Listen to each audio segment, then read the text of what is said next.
prove that it's anti-manipulation. And so I'm like, oh great, I'm despondent. And he goes, but guess what? So I racked my brain and I looked around and I came up with the only way, well, one of the ways, in a very fun way, and I'm going to show you guys in a minute, it's like super exciting, of how we've decided to pick a truly randomized number. And the first way to do it is to only go live from like a third-party source. So live stream from a third-party source every day. So like YouTube and Facebook, and currently we're broadcasting from YouTube, Facebook, and Twitter. Hi, everybody on YouTube, Facebook, and Twitter. And we will go live every single day, and we will pick a truly randomized number that is determined by the Ethereum blocks that are released and filled up, and then they get a transaction hash, a randomized number assigned to them. So in real time, we're going to go, and I'm going to show you guys in just a minute how the site that we're going to go to, and it's animated too, and it's animated in the South Park theme. So we've got the Cartmans and the Kinneys, and each transaction is represented by a different South Park creature, and they get into a bus. Character, I guess, not a creature. They're not really like animals, but whatever. So then they get into a bus and it gets released, and then a little hashtag will pop up, and then we will use that number and determine which one on the earns or burns of the list that I've created, that will be publicly stored on Google, so everybody has access to it, and on a daily basis, and it'll be generated live every single day. So there's nobody knows the outcome of Sifu Inu, like the 1,000 days. It's as yet the universe will decide. So if I can I take a moment and just share my screen with you? Yeah, go ahead. Okay.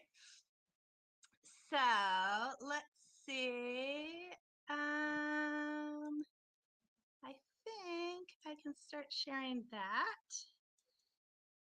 And okay, here we go. So this is, you know what, I'm going to enter it from, this is Transaction Street, and you come in here and it's a D app. You can connect your wallet or you don't have to, but you launch it out and then it shows you the blockchains. It has Bitcoin, it has Ethereum.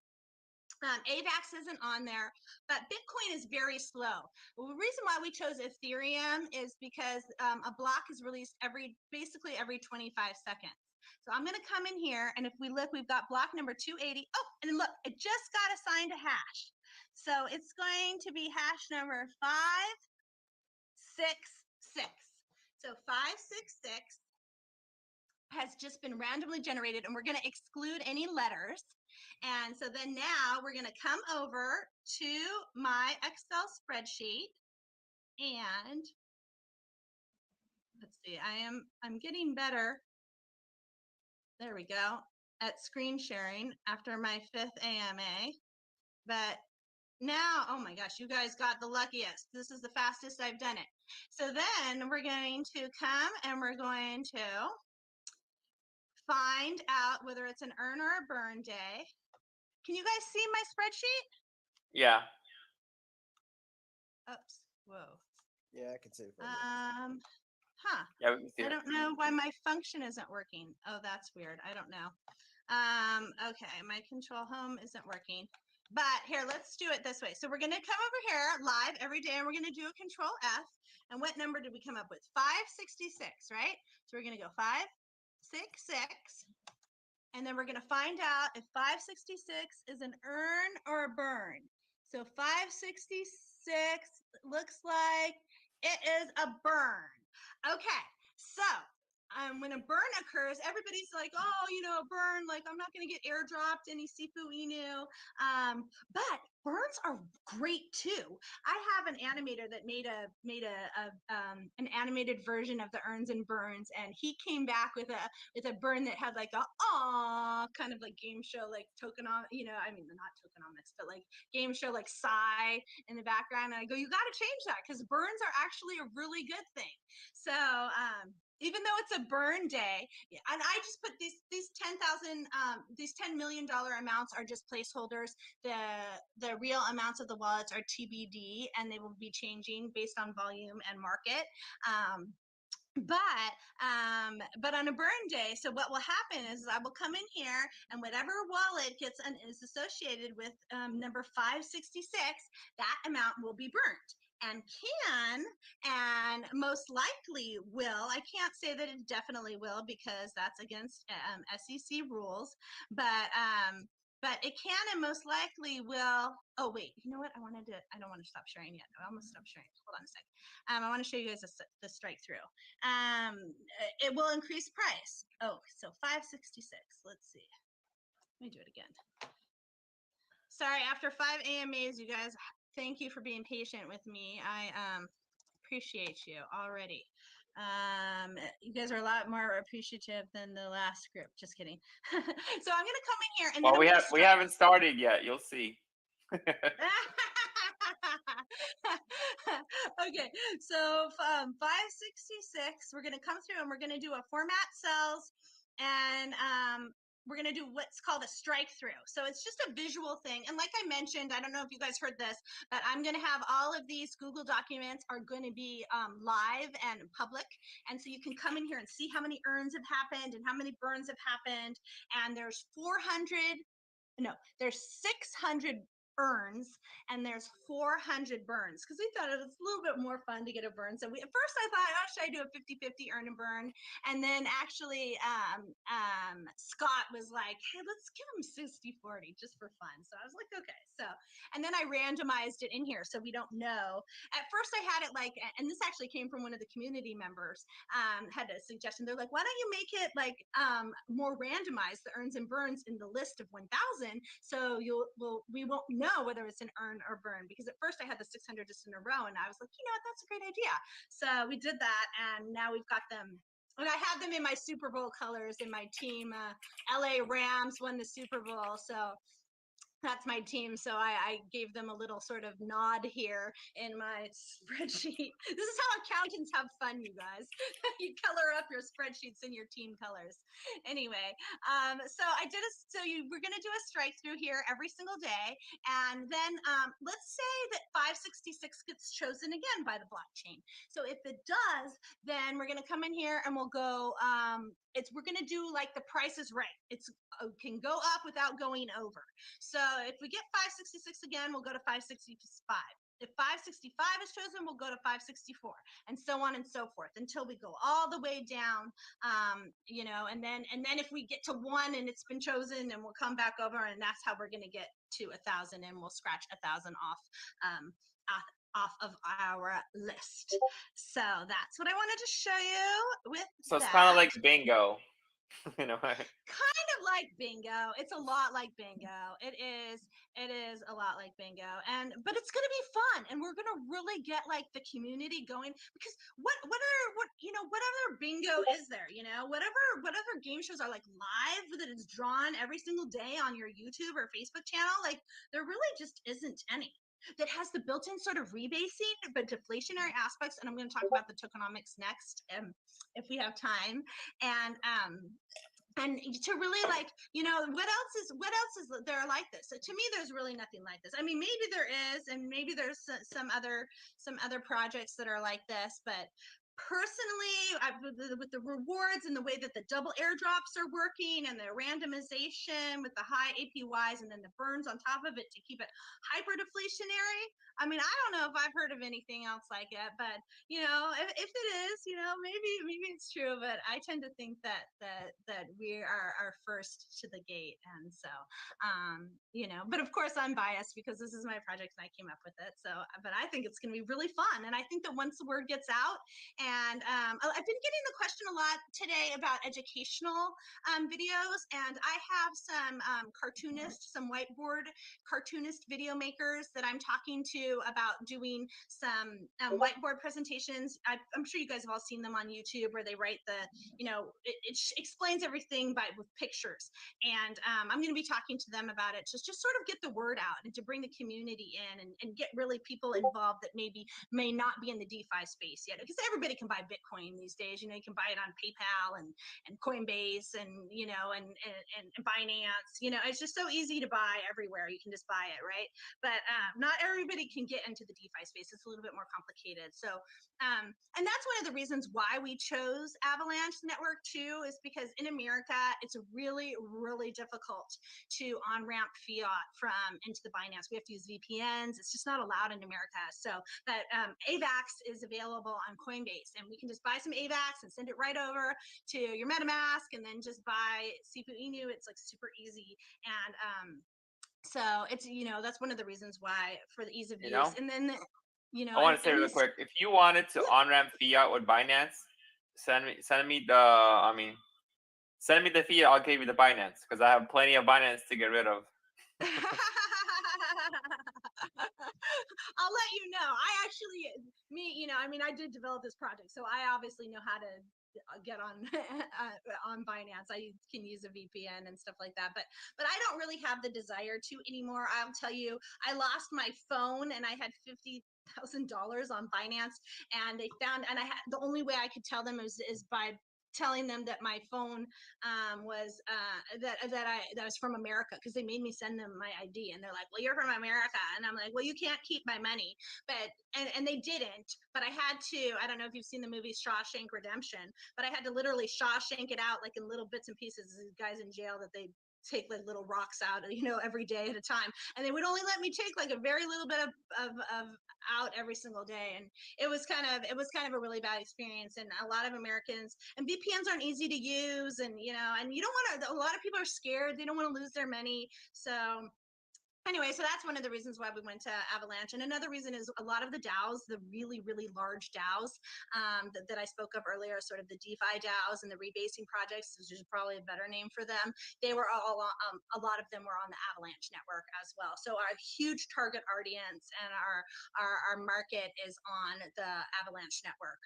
So although I know it's kind of difficult, I did make a video and I pinned it in my Telegram. So if you guys are curious on how to move BSC over to Avalanche, I just made it today, so it's fresh and pinned in our Telegram. Please go look for it there. It should be one of the latest pins, and it's really simple two-step process. You just go to chainless.org, you add it to your MetaMask, and then you go to elk.finance, and then you move it over. It's pretty easy, but I wanted to just throw that out there for everybody to sort of to know that.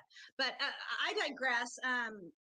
If I can talk a little bit about the tokenomics now, let's sort of switch gears into that. So when you buy and you sell, when you buy Sifu Inu, it's a 10% tax, and then when you sell, it's a 10% tax, and that's baked into the volume. And with the earns or burns, like, it's going to be obvious if a big, huge earn takes place, you're going to want to take a little bit of profits. It's only natural. If the price goes up, if it's a huge burn and the price goes up, you're going to want to maybe take a little bit of profits, right?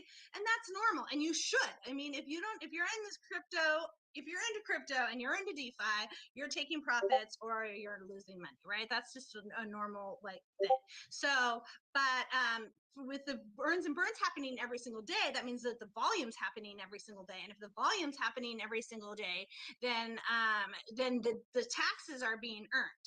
And so here's the breakdown of the taxes. The 20% is as follows. 14% is airdropped to all the individual holders based on their percentages, and that may change. We may have promotions, and we may airdrop only people who have never sold before. We may airdrop people who haven't sold in a week. We may, change. It will be announced ahead of time, because like I said, we're open kimono here at Sifu Inu. No best, only better, just continuously improvement. And if it makes sense to do that, that's what we are going to do.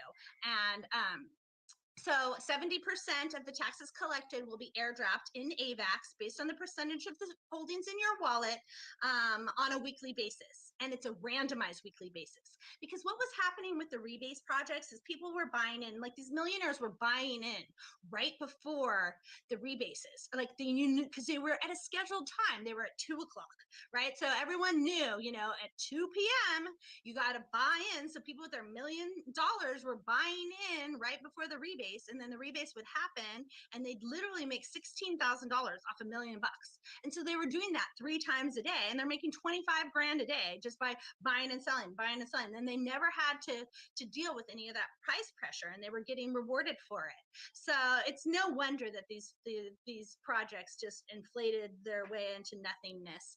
And but I've solved that problem because I am doing them randomly. I am going to, and you don't know whether it's an earn or a burn, but you will not be able, oh, well, with the airdrop, you will. It's going to be an earn, but it's randomly done. And so if you're not in it, you're not going to win it. So you can have your $1 million, but if it's sitting outside safe in some stable coin, you're not going to be rewarded. And the people who hold will be rewarded. If you hold a bag of Sifu, you will get airdrops. And you know, my strategy would be to take your AVAX and keep buying the bags of Sifu. So you keep increasing your bag of Sifu, so when a big earn happens and your airdrop happens, you'll get a larger percentage and share of the bag. So 70% of the taxes will be airdrops, and 20% of the taxes is helps with the hyperinflationary. It's what makes it hyperdeflationary. It's the buybacks and burns. So 20% will be bought back and burnt, and you know, to increase the price and to really prevent inflation. So if a big huge bag gets a wallet gets opened up in an earn or burn day, in an earn day, then, and the price, you know, gets it deflated a little bit, then the buyback and burn should take care of that. And as long as I keep the wallet amounts, which it's my game, and I'm in control of the rules, and I am definitely qualified to do so, and I've got everybody's back. This is a game where, you know, we play by the rules and we play fair, and as long as you're a good actor, you know, you'll be rewarded for it. But I will buy back, and everybody's concerned about inflation right now. They say that the inflation rate in the United States is like 6.7%, but that's just like corn and soybeans. And who buys corn and soybeans? You know, it's like rent and cars and gas, and everything is so expensive. It's more like 20%. So if I keep it under the 20% of the taxes of all of the funds raised, if I keep the inflation less than that, it's a pretty easy math problem.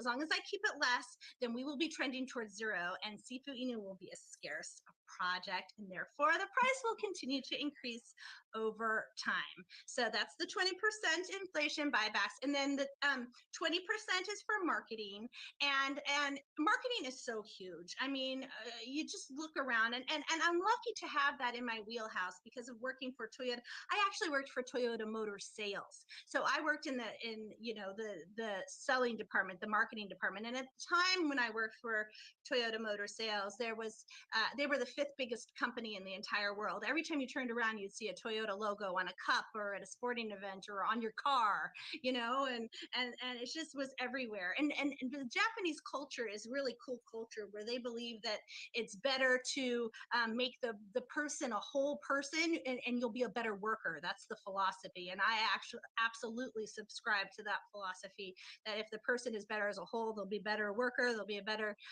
you know, partner, they'll be a better everything, right? So they included us in a lot of things that many companies around the world don't include you in. They'd include us in marketing projects. They'd show us the new commercials. They'd show us, you know, crazy insights into sales, and you know, just things that you wouldn't normally see. And so I'm really lucky to have that marketing experience in my purse, to have seen it from you know, one of the most successful companies in the entire world. So I bring that with me as well, and I plan to use the 20% on marketing, if not more, to really push, to drive and understand the project, and to make everybody really aware of it. And because I do think that the fun aspect is so fun. Look, what drives people to watch Survivor? Survivor's been around 20 years, you know. It's the cliffhangers, it's the fun, you know. It's like, who's gonna win? Is it gonna burn, or is it gonna be a burn? You know, people are going to tune into that once they really know and understand how it works. And once they get an airdrop, they're going to be like, hey, I got $150 airdrop.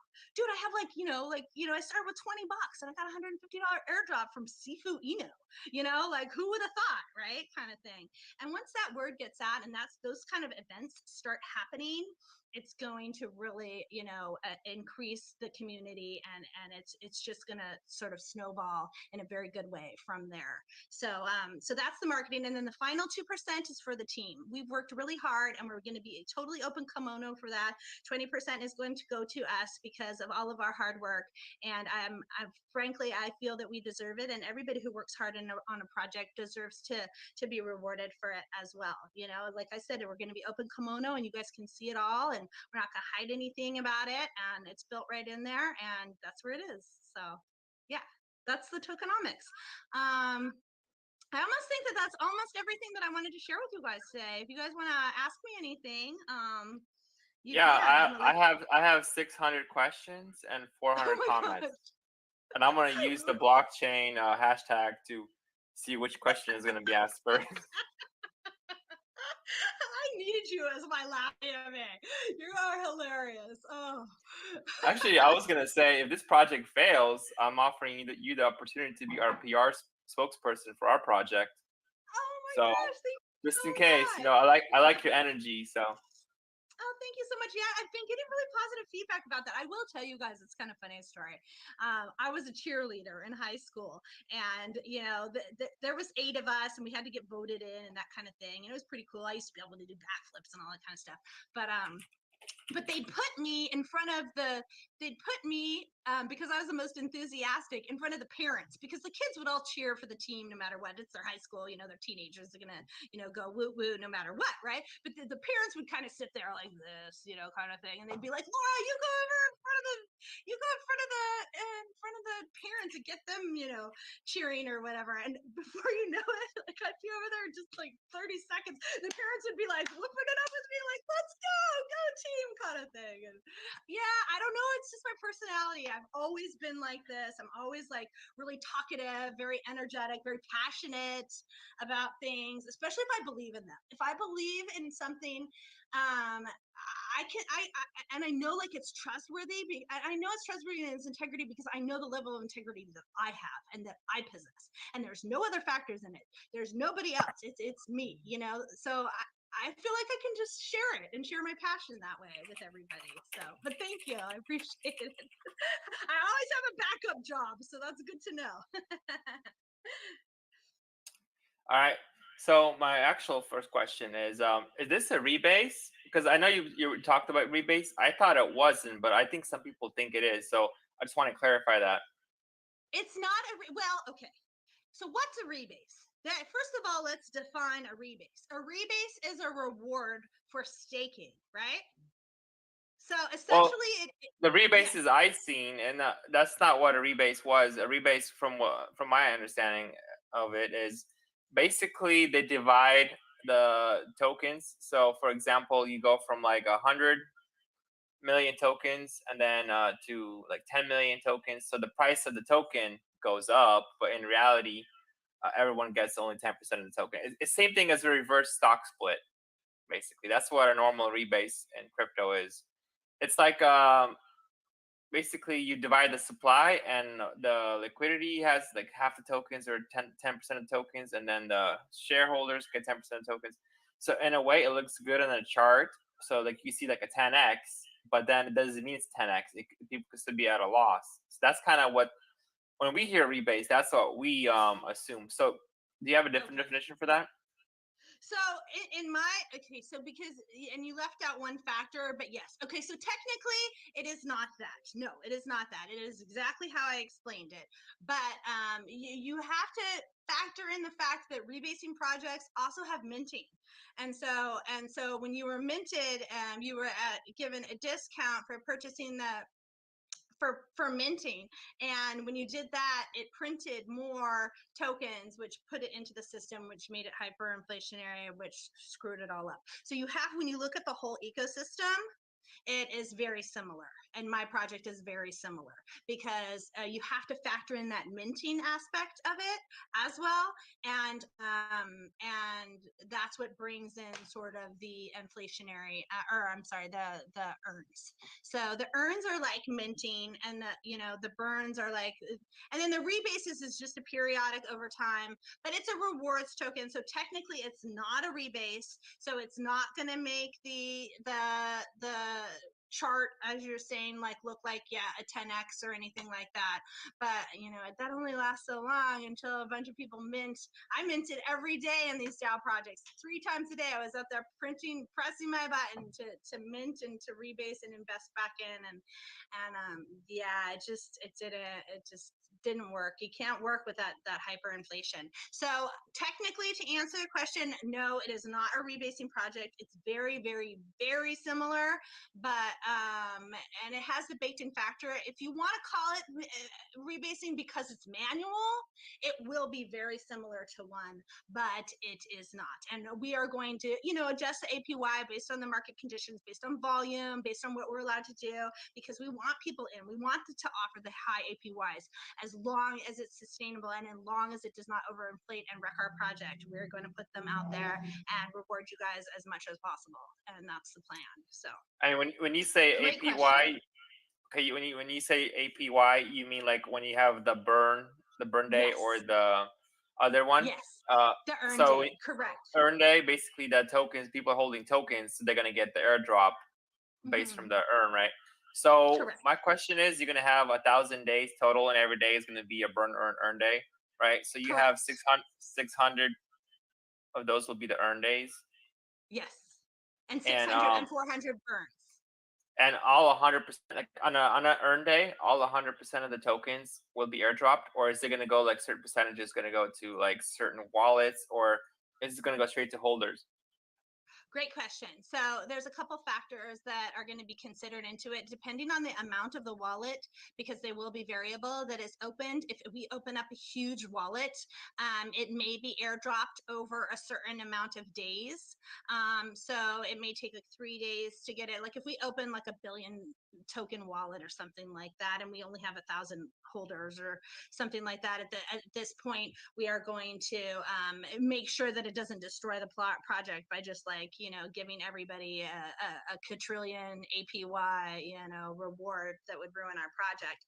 So we would airdrop it over time, but it will be distributed. It will be announced. And then the other aspect is that we're going to have promotions as well. So the promotions are going to be like, maybe if you've never sold Sifu, we will announce it ahead of time, so there's no obvious manipulation, but we will say, hey, today's earn or burn, or the next earn that comes up will be rewarding everybody who hasn't sold in 2 weeks, or we'll be rewarding people who've never sold, or who haven't sold in 24 hours or since the last burn, or whatever promotion is coming up, because we really want to encourage hodling, and so we will be announcing different promotions that will but they will be announced ahead of time. But other than that, yeah, they'll be airdropped to everybody based on your percentage of holding. That's how much you're going to get. And yeah, I mean, it's exciting, it's cool. I think. And But, so yeah. so why, so instead of having that issue where one wallet is going to be a huge wallet, why not just have all 1,000 wallets have the same amount of tokens? Like, why did you randomize, like, let's Because say one wallet could have a billion, another wallet could have a million? that's the deal or no deal part of it. Are you familiar with the game show Deal or No Deal? Yeah.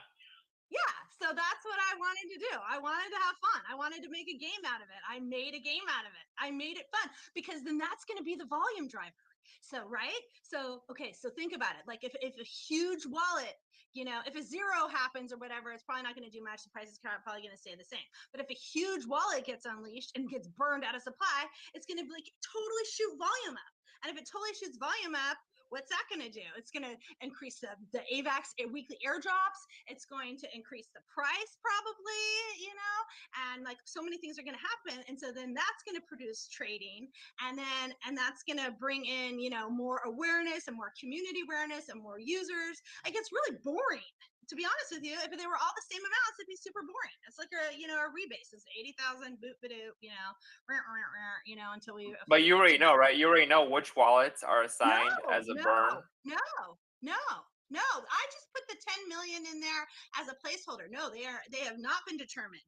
They will be, before every screenshot is taken, they will be live, and whatever is live on the Google Docs out there on the spreadsheet that I showed you guys, whatever it is that is out there, that will be the wallet that is associated with number 566 or whatever. And if it's an burn, we're going to burn that much. If it's an earn, we're going to earn that much.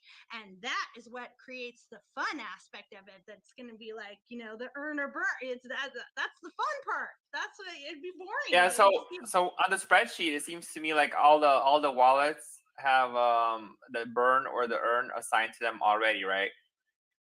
The earns and the burns I just did this for simplicity's sake. Yeah. The wallet amounts, yes. So the wallet, it's going to be actually two spreadsheets. So it's going to be one spreadsheet of earn or burns, and then we're going to determine it's an earn or burn. And then we're going to go to the other spreadsheet, and we're going to actually do another transaction hash and pick the wallet. And then that's going to go out. I'm pretty sure that's how it's going to work, because it really is two transactions that we need to determine what it is. Or we'll just have the list of the wallets, and then that will be the other one, and they'll be reassigned for simplicity's sake. I might do it like that. I don't know. I haven't decided yet. I got a day to decide. Okay. Time, Also, another thing I wanted to point out is I know you guys as when we were talking about the team, but I kind of forgot because we started going on about the tokenomics. Is you guys are doxed, right? So I'm just wondering, why didn't you guys just put like your LinkedIn, socials on the website? That way, like it'll be easier for people and like to find out the information. To be honest with you, our webmaster is an amazing guy, but he's like super busy, and he's just sort of donated his time to us. And there's a lot of things on the website that actually need to get updated. Luckily with the Pink Sales Live, so you just have to go there and like click Sifu Inu to pin it. Yeah, and we weren't sure what we were doing, with the whole getting doxed thing, and this is our first project, so my LinkedIn, I haven't updated my LinkedIn in a long time. I haven't been on there. It's just not one of the socials that I do. I'm a Facebooker. You know how everyone has their professionals, but you guys can all go find me and Scott.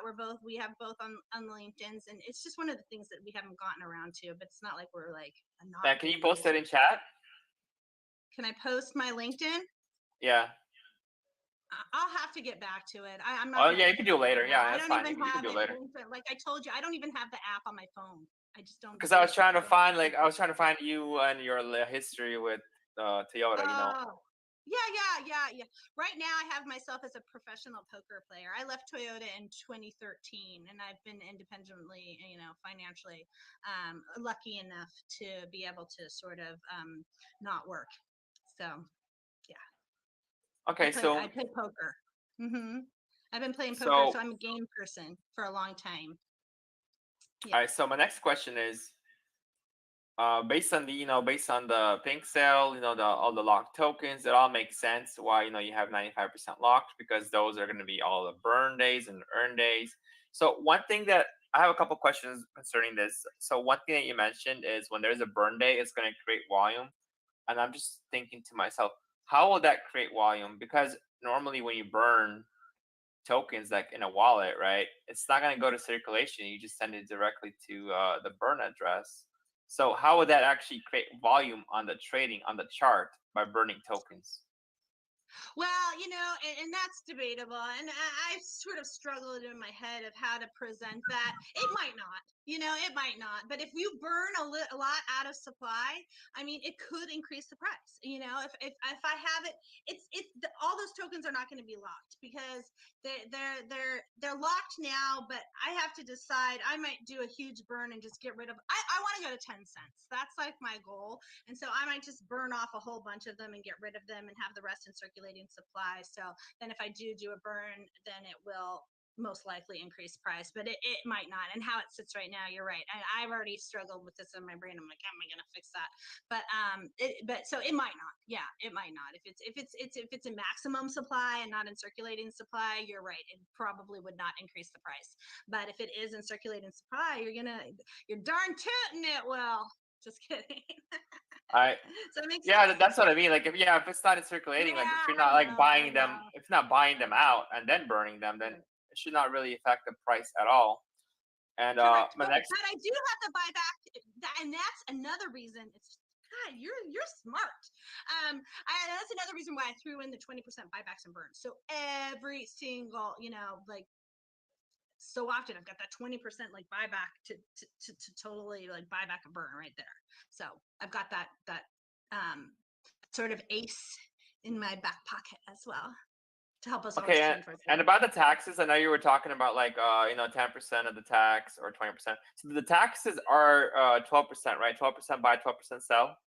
no 10. 10. Okay. Can you Yeah, go over the taxes again in those kind of sure. numbers? Let's say 3% is to burn, 5% is for team, things like that, like in that kind of way. Sure. I have a visual. If I can, let me hold on a second. Hold on a sec. I'm going to show you something, and I could talk to this visual really good if I can open it. Yeah, because that would be a suggestion also to put in the white paper or like on the website, because that's I what we like have to it look at. there. I've asked him. This is what happens when you have stoners for webmasters. I'm sorry. He's awesome. And I think our website is beautiful. I think he's done a wonderful job. But I'm always like, can you do this? Can you do this? And it's like 3 days later, it's like, come on. This morning I was like, put the pink sale list on the buy now link kind of thing. And anyway, my apologies for that. But yes, I do have this, and it is pinned. It is pinned on our Telegram. So let me just get there. Sorry, my old eyes. I have to squint and squinch in on these tokenomics. Okay, got it open. So let me do this. And it's a really cool visual. And now I'm going to come back to Telegram, and I'm going to share my screen with you guys so you can all see it. There we go. Oh my gosh, I'm getting so good at this. Okay, so it's 20%. Well, if you never sell, it's only 10% tax, right? Which is the key here. Just keep getting your AVAX airdrops, increasing your bag, and in 2 years you'll be a millionaire, right? A billionaire. If we go to 10 cents, right? Okay, so the rewards, and I just wrote rewards here for airdrop simplicity, but the rewards means the percentage of the amount that's airdropped to the holders in AVAX. So this is an AVAX reward. There's 2 rewards. There's the Sifu rewards from the earn days, and then there's the AVAX rewards from the taxes. So that's going to get airdropped to everybody on a weekly basis. And there are, like I mentioned, going to be promotions for people who are holding, who have held longer and that kind of thing. But it will always be announced before us. So you'll have a chance to buy back in before it, long before it. The second portion of it is the buybacks. So that's the 2% that you see here. And the buybacks will be the buybacks, and then it will be burned as well. So the buyback and burns is going to be 2%, or at 20% of the total taxes collected. And then the marketing is going to be another 2% to really get the word out to the community and to encourage an ever-growing project. And so, just making sure that the marketing is going to help so many things, as we all know, it'll help price, the community grow, and just price and price and price. Wait, did I say price? Okay. And then 2% is going to go to us because we've worked really, really hard. And I feel that, the need to sort of be frank about it, because a lot of these DAO projects, it was like someone would just be like, hey, so-and-so just airdropped himself out of his personal wallet $5 million. And it's like, really? It's like, you know what? If you just say that's what this is, that's what this wallet address is, this is our paycheck, you guys can come and check it. It's all on the blockchain. Everything's on the blockchain. So there's no reason to try to lie about it, because it's all here. And so if you're just open kimono, like I say about it, and you say it right off the bat and let everybody know, hey, this is the wallet address for the team, this is what we're getting paid. If you guys don't have too much of a problem with it and don't think that we deserve anything, then sorry, you don't have to be part of our project. that's just how we're gonna play this game. But Yeah, so you guys are getting so these taxes, right? They're based on the round trip, right? So if you want to get, like, if you want to calculate the buy tax, it'll be half of this, right? And then sell tax. So this 14%, obviously you only have 10% tax. So in reality, it's 7%, right? 7% buy, Correct. 7% sell.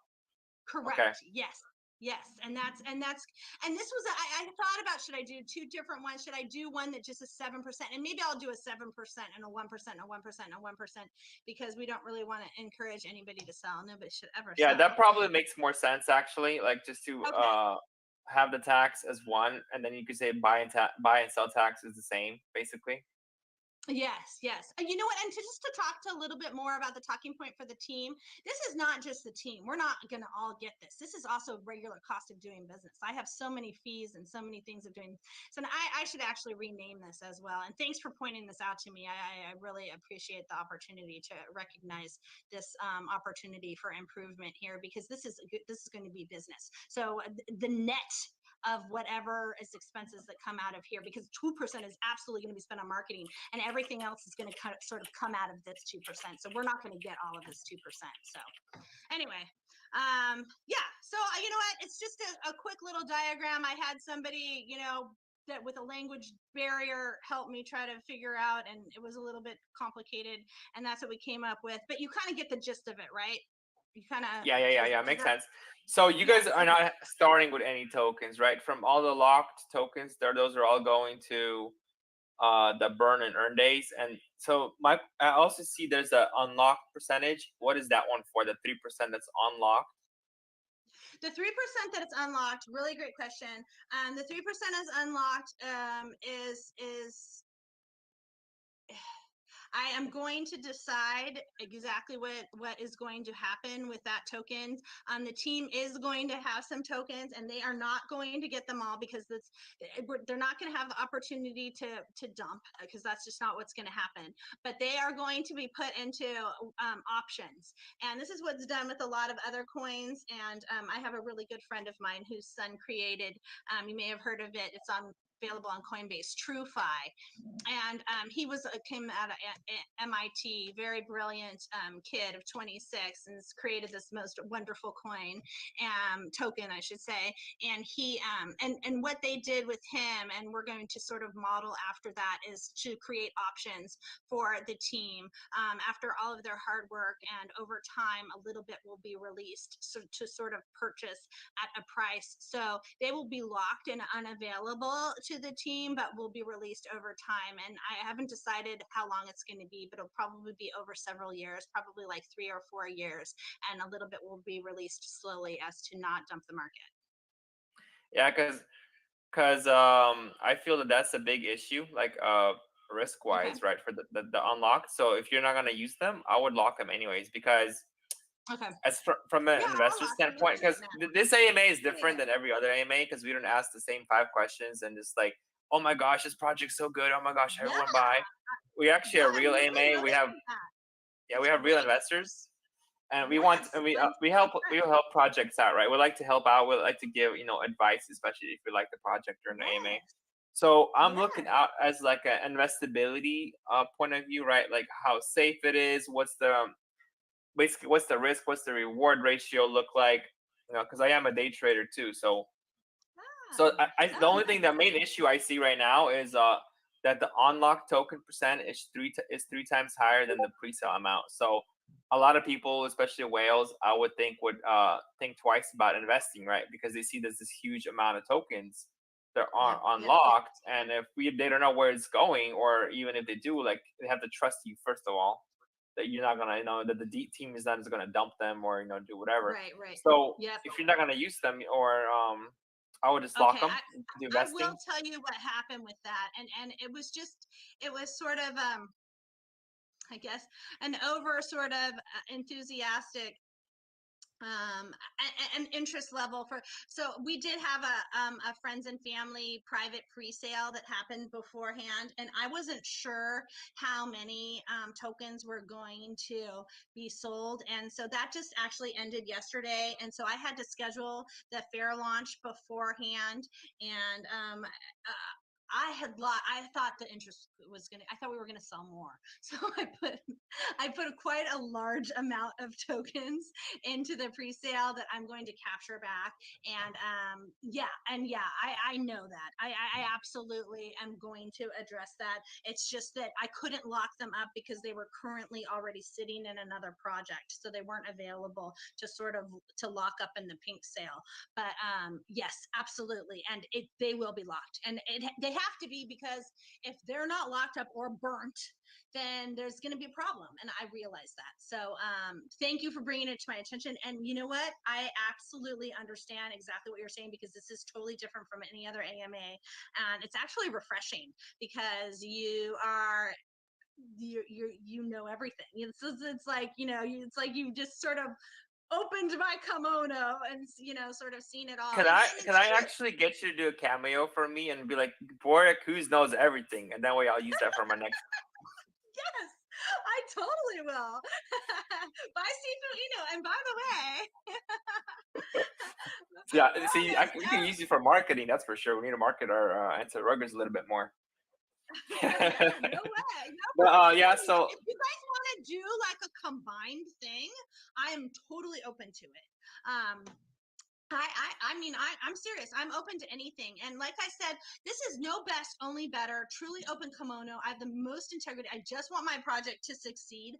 I don't want any problems with it. I recognize that, everybody's going to make mistakes. Like, I'm going to make the most mistakes. This is my project. This is my baby. I am obviously going to make more mistakes than out of anybody. But it's like I have built in with the tokenomics in here the chance to sort of correct for any errors. I know I'm not going to sell any, like, I'm not going to do anything that's going to put it out there that's going to risk the project. I'm not going to give like the team like 50 million, or 50 billion tokens that they could sort of just dump on the project on. I'm not going to do that. But I realize from an investor's point of viewpoint, I put myself in their shoes and can say, oh, that is a risk, that is a possibility. So although I couldn't do it for the fair launch, for the launch, and when that happens, absolutely, that is going to be off the table and will not be a concern any longer. And but yeah. okay, awesome. By the way, I have like a million more questions, but I know it's already, it's been a while, and I know there's some people in here that want to ask questions too, so I'm gonna leave some for them. But I have like one more question. So the whole concept of burning or earning the tokens. So you said it's gonna be hyper deflationary, right? But from my understanding, every time you do an earn, you're literally airdropping, like a huge supply of tokens. I mean, if you look at locked amount, basically when you airdrop, I mean, there's no mint function, but like you said, and essentially it is minting, right? When you're adding tokens into the supply, into circulation from an outside source like a locked wallet, or essentially you're minting tokens, and every time there's like a mint feature, it's not deflationary, it's actually inflationary. Because the thing is, like, for example, you start off only 1%, right? Pre-sellers are going to only hold 1% of the supply, and every day they're going to get airdrops, let's say 0.5%, quarter percent. So about, like, let's say half the tokens that are locked are essentially going to be added to the pre-sellers that are holding, or buyers that are holding tokens, right? The holders of the tokens are going to be getting the airdrops. So to me, it seems like, yeah, I bought it right now. I bought it at launch or pre-sale. I have 1 million tokens at, whatever the price is. I don't know what's the price per token. It's TBD, but the projection is like 0.3 zeros and a 7. Okay, let's just say it's $1, right? So Okay, I $1. Perfect. I bought these tokens that worth $1, and I have 1 million tokens worth $1. And then 3 days later, I have 2 million tokens. So my token supply is increasing that I'm holding. But then because of the amount of tokens that everyone else gets, the price is probably going to drop, right? Because someone's going to sell. They're going to get airdrops and they're going to sell. So it's almost like a reverse rebase token, in my opinion, right?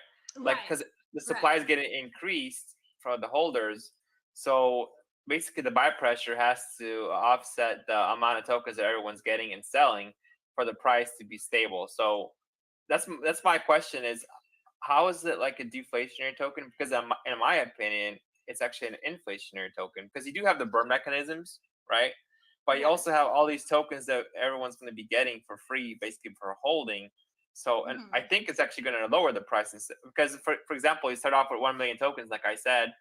Once you have 10 million tokens after a couple earn days, most likely the price is going to lower because you're not going to just 10x that easily, right? You're not going to like, oh, now I have 10 million tokens, now I'm 10x. Because the more tokens people are getting, usually it's basically supply versus demand, right? That's how economics works. It's supply versus demand. When you have more supply than demand, price goes down. When you have more demand and supply, price goes up. And by airdropping these tokens, you're actually increasing the supply by a lot. So you would have to counteract that with more demand.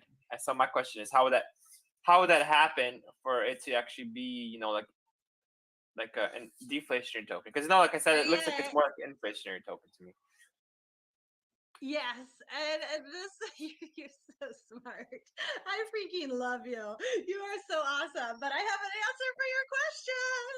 So with the 20% of the buybacks and for whatever 10% buy and 10% sell stocks, truly to make it a deflationary token is all you have to put in there is the deflationary aspect. So are we going to have an inflationary part? Yes. So in order for it to be hyper deflationary, all I have to do is keep the reward system less than the 20% of the buybacks and burns, and we'll be trending towards zero. Okay, but how will you be able to do that with the when the reward system is lower? So the wallet amounts are going to change. So the wallet amounts are going to change. That's the one factor that you didn't factor in. So they are going to change, and based on volume and based on performance, I am going to keep it under that 20%.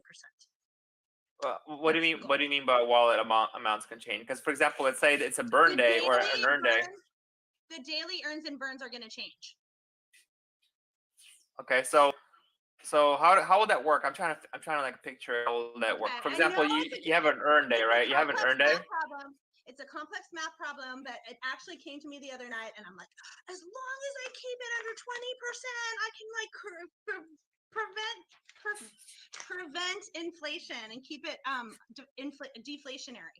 So okay, so let's say there's a lot of volume or whatever, and you sell like $1 million worth of tokens, or whatever. I don't know, just $10,000 worth of is the buyback and earn amount. So as long as there's no possibility of a wallet to be higher than $10,000 in there beforehand, and I'm going to base on trending and projection, so it may not be 100%, but if it varies and it starts going overinflated, then I will make corrections and make it smaller. Does that make sense?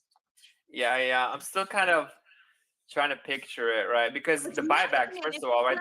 The buybacks. Think about it. It's treasury management. As long as I keep taking out supply and demand, you're the one that just quoted this, so I'm going to throw it back at you. Okay, I got this much supply coming in with these earns. This is the earn. As long as I keep,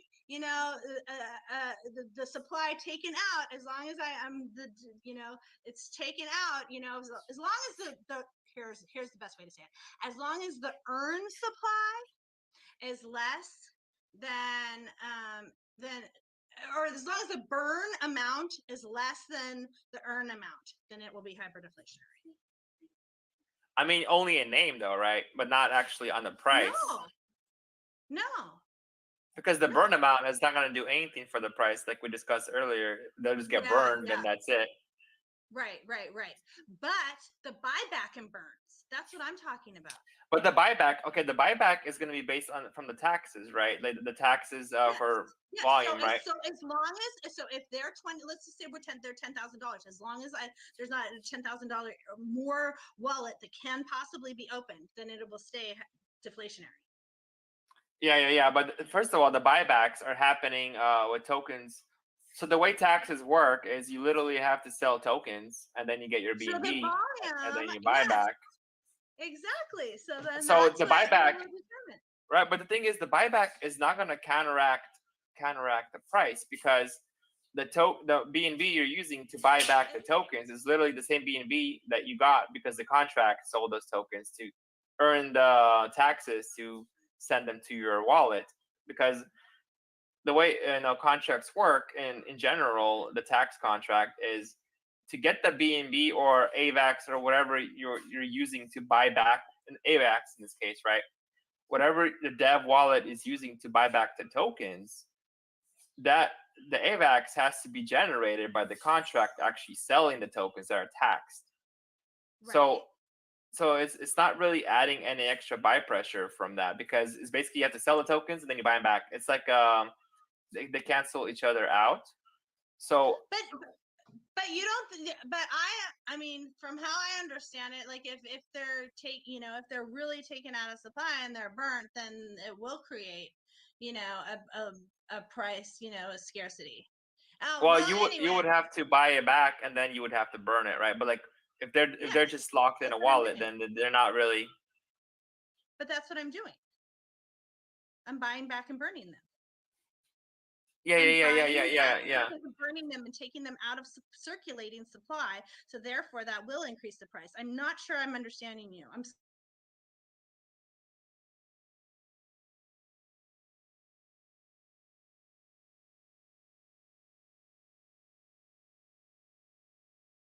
If you have, one AVAX, you're only getting 0.9 worth of Sifu Inu, because 10% are going to the taxes. So yes, that 10% will be used, but it will be used to, or the 2% of the 10% will be used to buy back and then burn and taken out of supply.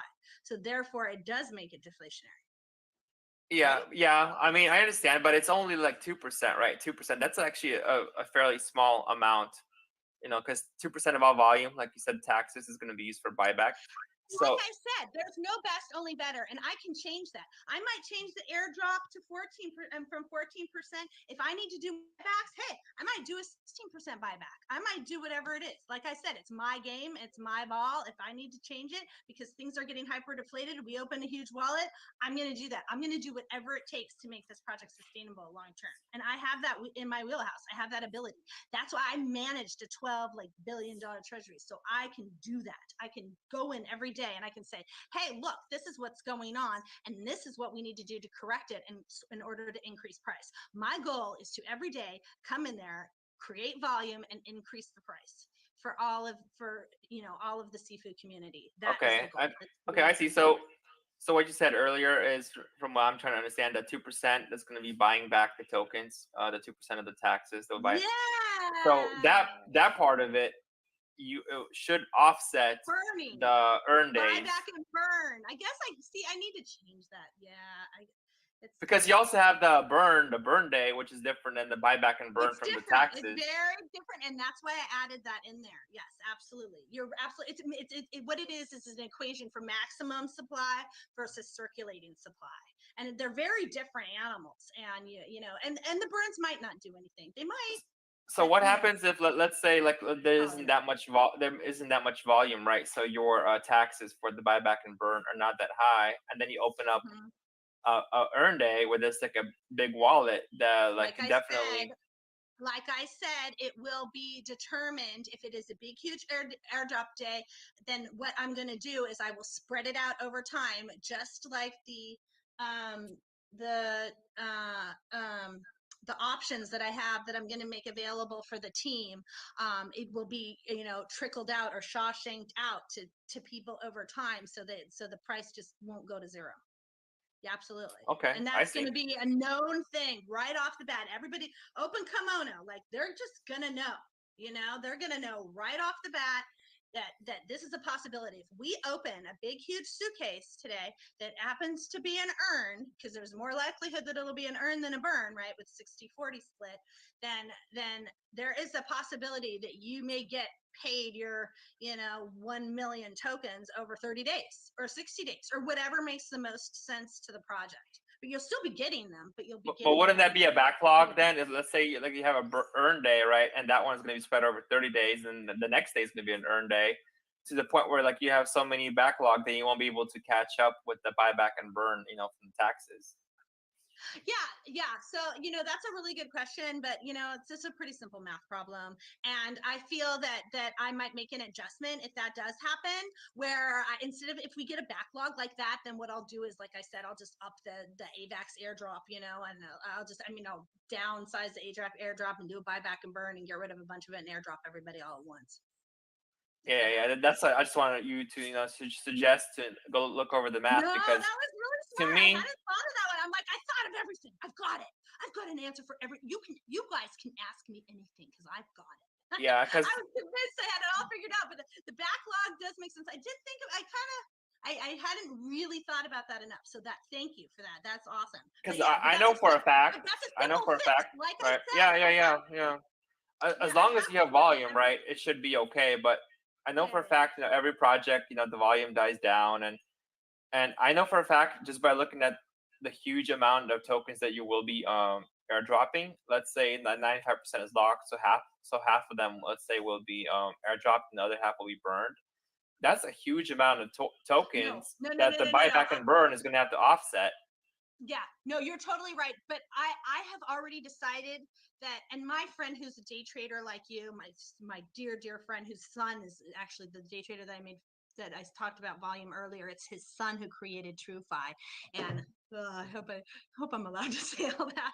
But but uh, um, oh my gosh, now I just totally lost my train of thought. What did you just ask me? I'm sorry, I've had 7 AMAs today. No, I'm saying because I did a similar calculation for a different project of like how I know what I much was gonna volume say. do you need, right? Yeah, how much Yeah, I volume are you going to remembered. need I for like remembered what I 10x or was gonna something? say. Yeah, go Okay, ahead. let me just say it. So I remembered. It was.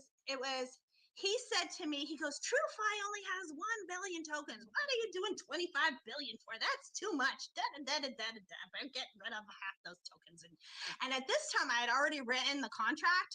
And so after I delved more deeply into it, and in order to get to 10 cents, it just really seems impossible. So given the fact that we have 3% of the supply, I might actually burn that 95% of the 25 billion, and then just keep the 3% to go down, and use that with, and sort of lock a large portion of that up and use that for the wallets.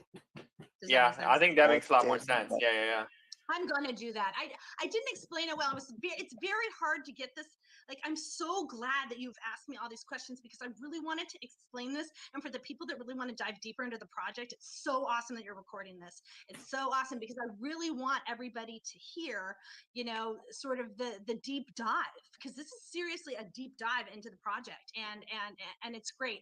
And it's sort of, it's not one of those things that you sort of like surface level in a regular AMA, like you said, where they ask the same sort of 5 questions over and over. But it was something that I was going to announce and just and put it out there for the community, so they would know that it doesn't make sense to keep all these tokens. They're just, it's like when people talk about Shiba Inu, they're like, oh man, if it goes to $1, it's like, if it goes to a penny, it's 10 times the money that's ever been printed on Earth. Like, it just can't happen. I mean, yeah, it's right? kind of funny when you have like tokens with like 9 zeros in front of them, and like if it goes to $1, I'm like, if it goes to $1, the whole universe would end by that time. Explode. Yeah, exactly. They You don't have a reverse Big Bang before that happens. Exactly. So I've decided, maybe it was an oversight. I was just like, yeah, let's be like an Inu, and like, 25 billion. But then when I really dove into the numbers, I was like, Yeah, and then because having my friends sort of pull me aside and go, Laura, it's too many tokens. yeah, So I agree. Yeah, I I'm think like, that will look a lot better if you actually burn the whole 95 and only the 3%. That's the one that you would actually use for burn and earns. yes, that's what I'm gonna do. You've inspired me, and you've really made me think it out and like sort of hash it out in this conversation. So that's great. Thank you so much. Yeah, awesome. Because I want to tell you a quick story, because we had a project that they were like saying a similar thing, but it was different. They're like, well, we have like 100 million tokens, and we're gonna end up burning them with transaction taxes, where like like there's like a 25% burn wallet that's gonna get also reflections, so that's just gonna be an automatically burn, right? And I did the calculation. I'm like, and they wanted to burn from like 100 million down to like 40 million or like 20 million, something like that. I did the calculation that based on taxes, they would need like 600 million in volume. I'm like, when is that going to happen? In 30 years? Yeah, see, it's some people, you just don't think the whole thing through, and you think of everything, but then when you like meet somebody like you, or you actually really sit down and think about it, or the project goes on a little bit more and you learn more about it, you're like, oh, I gotta like maybe we shouldn't have done that, or that kind of thing. So yeah, so I realized that, I recognized that early on, but yeah, I think the perfect amount, and actually once this pre-sale launches, don't forget to buy in the pre-sale. I'm just kidding. I gotta put my little marketing spin in there, right? Oh, pre-sale is going on right now, right? Pre-sale Yeah, going. it's right now for 261 out of 420. Yeah. Yeah, All right, cool. yeah. So I'm glad that we actually talked about this, because I do feel like that would have been a major issue, and I'm glad they actually understand where I'm coming from. So and that we reached that solution, because I think that would actually help you guys out a lot.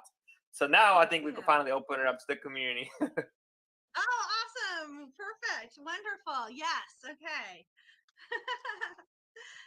Ask me anything, guys. I've heard it all today.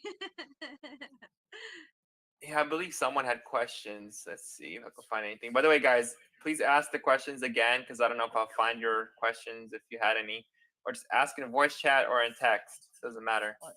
I have a question. Can you hear me? Yeah, we can hear you.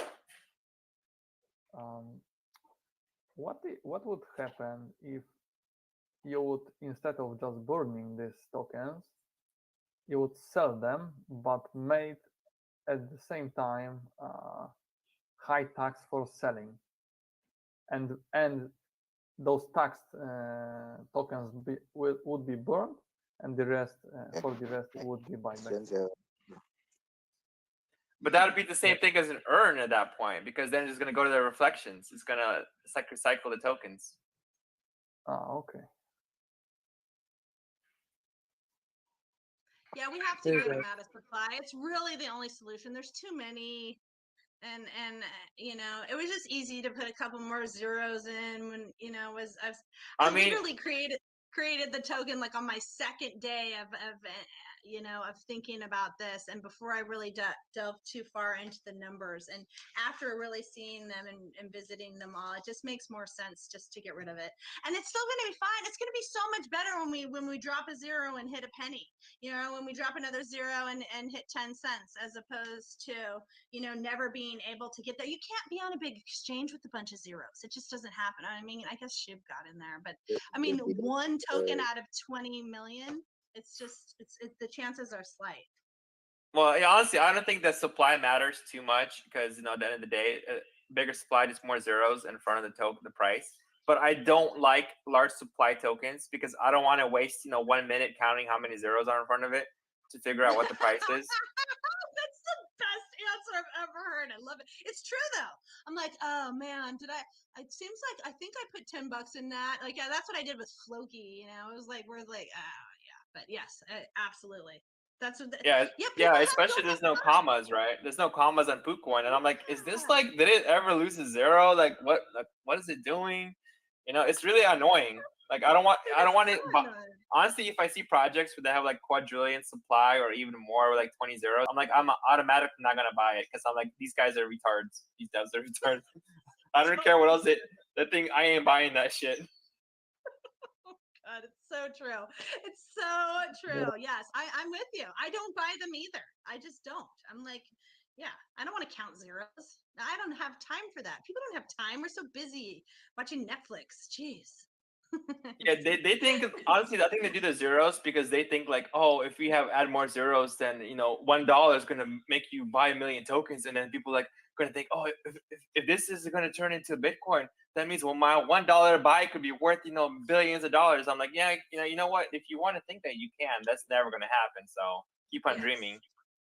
Yes, that is the sentiment a lot across the board, but it's impossible. Like you said, it would have to be like a reverse Big Bang theory for anything like that to ever happen. So it's wishful thinking on their parts. And I think that a lot of tokens go ahead and use that and try to use that. And it's almost like another scam. It's like a scam thing because, like you said, supply at the end of the day doesn't really matter.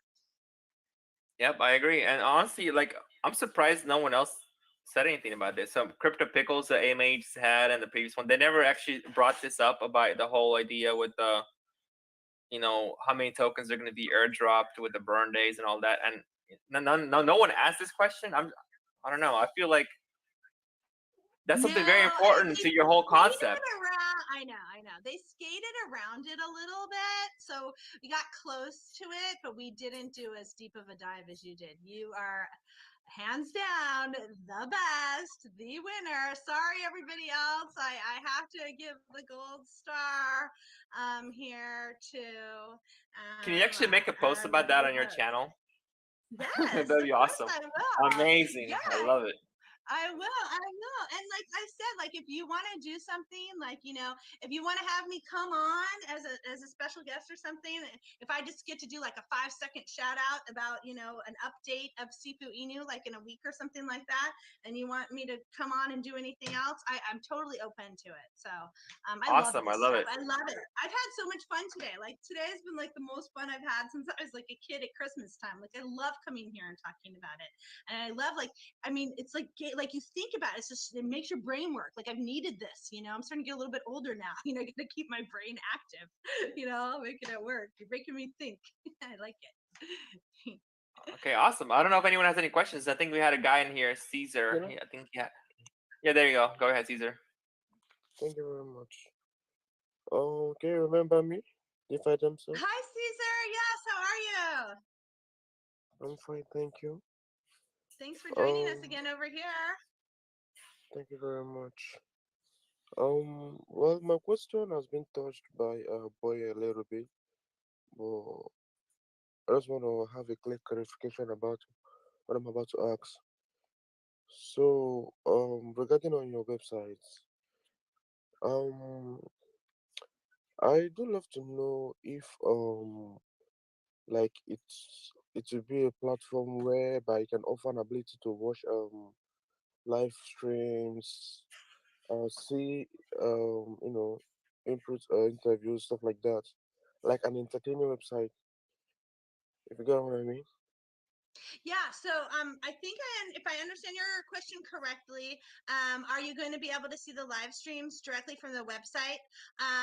We're trying. Okay, so I think, and you guys in Twitter, if you can hear me out on Twitter on the chat, put something in the chat to let us know that you can hear us. So the one social. So if you scroll all the way down to the bottom of our website, it has all our social medias there, and I think right now it's 3. And it's the Twitter and the Discord and the Twitter. Which one am I forgetting? Twitter, Discord, and Telegram, of course. I can't forget Telegram. I've been on it all day. And there's some keys that are not allowed on Telegram and Discord, so we're not able to live stream from there, but we'll be live streaming from Twitter, and then we're going to be live streaming from on the Earns and Burns every day on YouTube. So DeFi Damsel, I'm DeFi Damsel on my YouTube channel, and I have a lot of educational videos on there too as well, teaching everybody how to buy from the Binance Smart Chain and that kind of thing as well. But it will be broadcast daily around the noonish time. That's our scheduling right now for going live is going to be noon on daily basis on YouTube and Facebook and Twitter. Okay. One more thing. Sure. Okay. I think we are getting to a point that we're being played in just isn't enough. So if I'm playing a game or if I'm playing your game, whether earning or not from it, like it should be first be entertaining. So I do like to know like how will it entice investors. How, I'm sorry, I missed the last part of the question. How, what?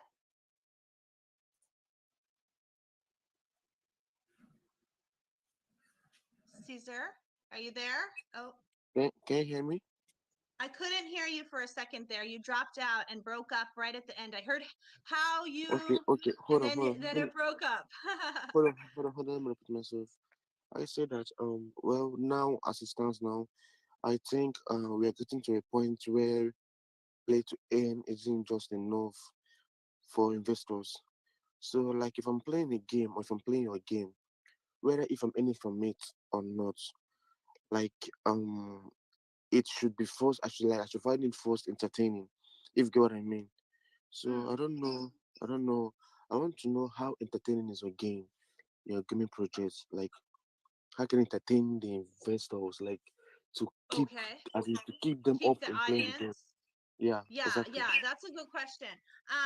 Yeah, and I actually got asked this in the last question. So my plan is to actually, because it's going to be hard to do the earns and burns every day. That would mean I would never get a day off, and I always have to go live on YouTube every single day. So my plan is to actually hire people to like a Pat Sajak or like a the Wheel of Fortune, to hire like a host and a hostess and have them actually be a part of it, and maybe build a set and do something a little bit more interesting than an Excel spreadsheet, or picking a transaction hash.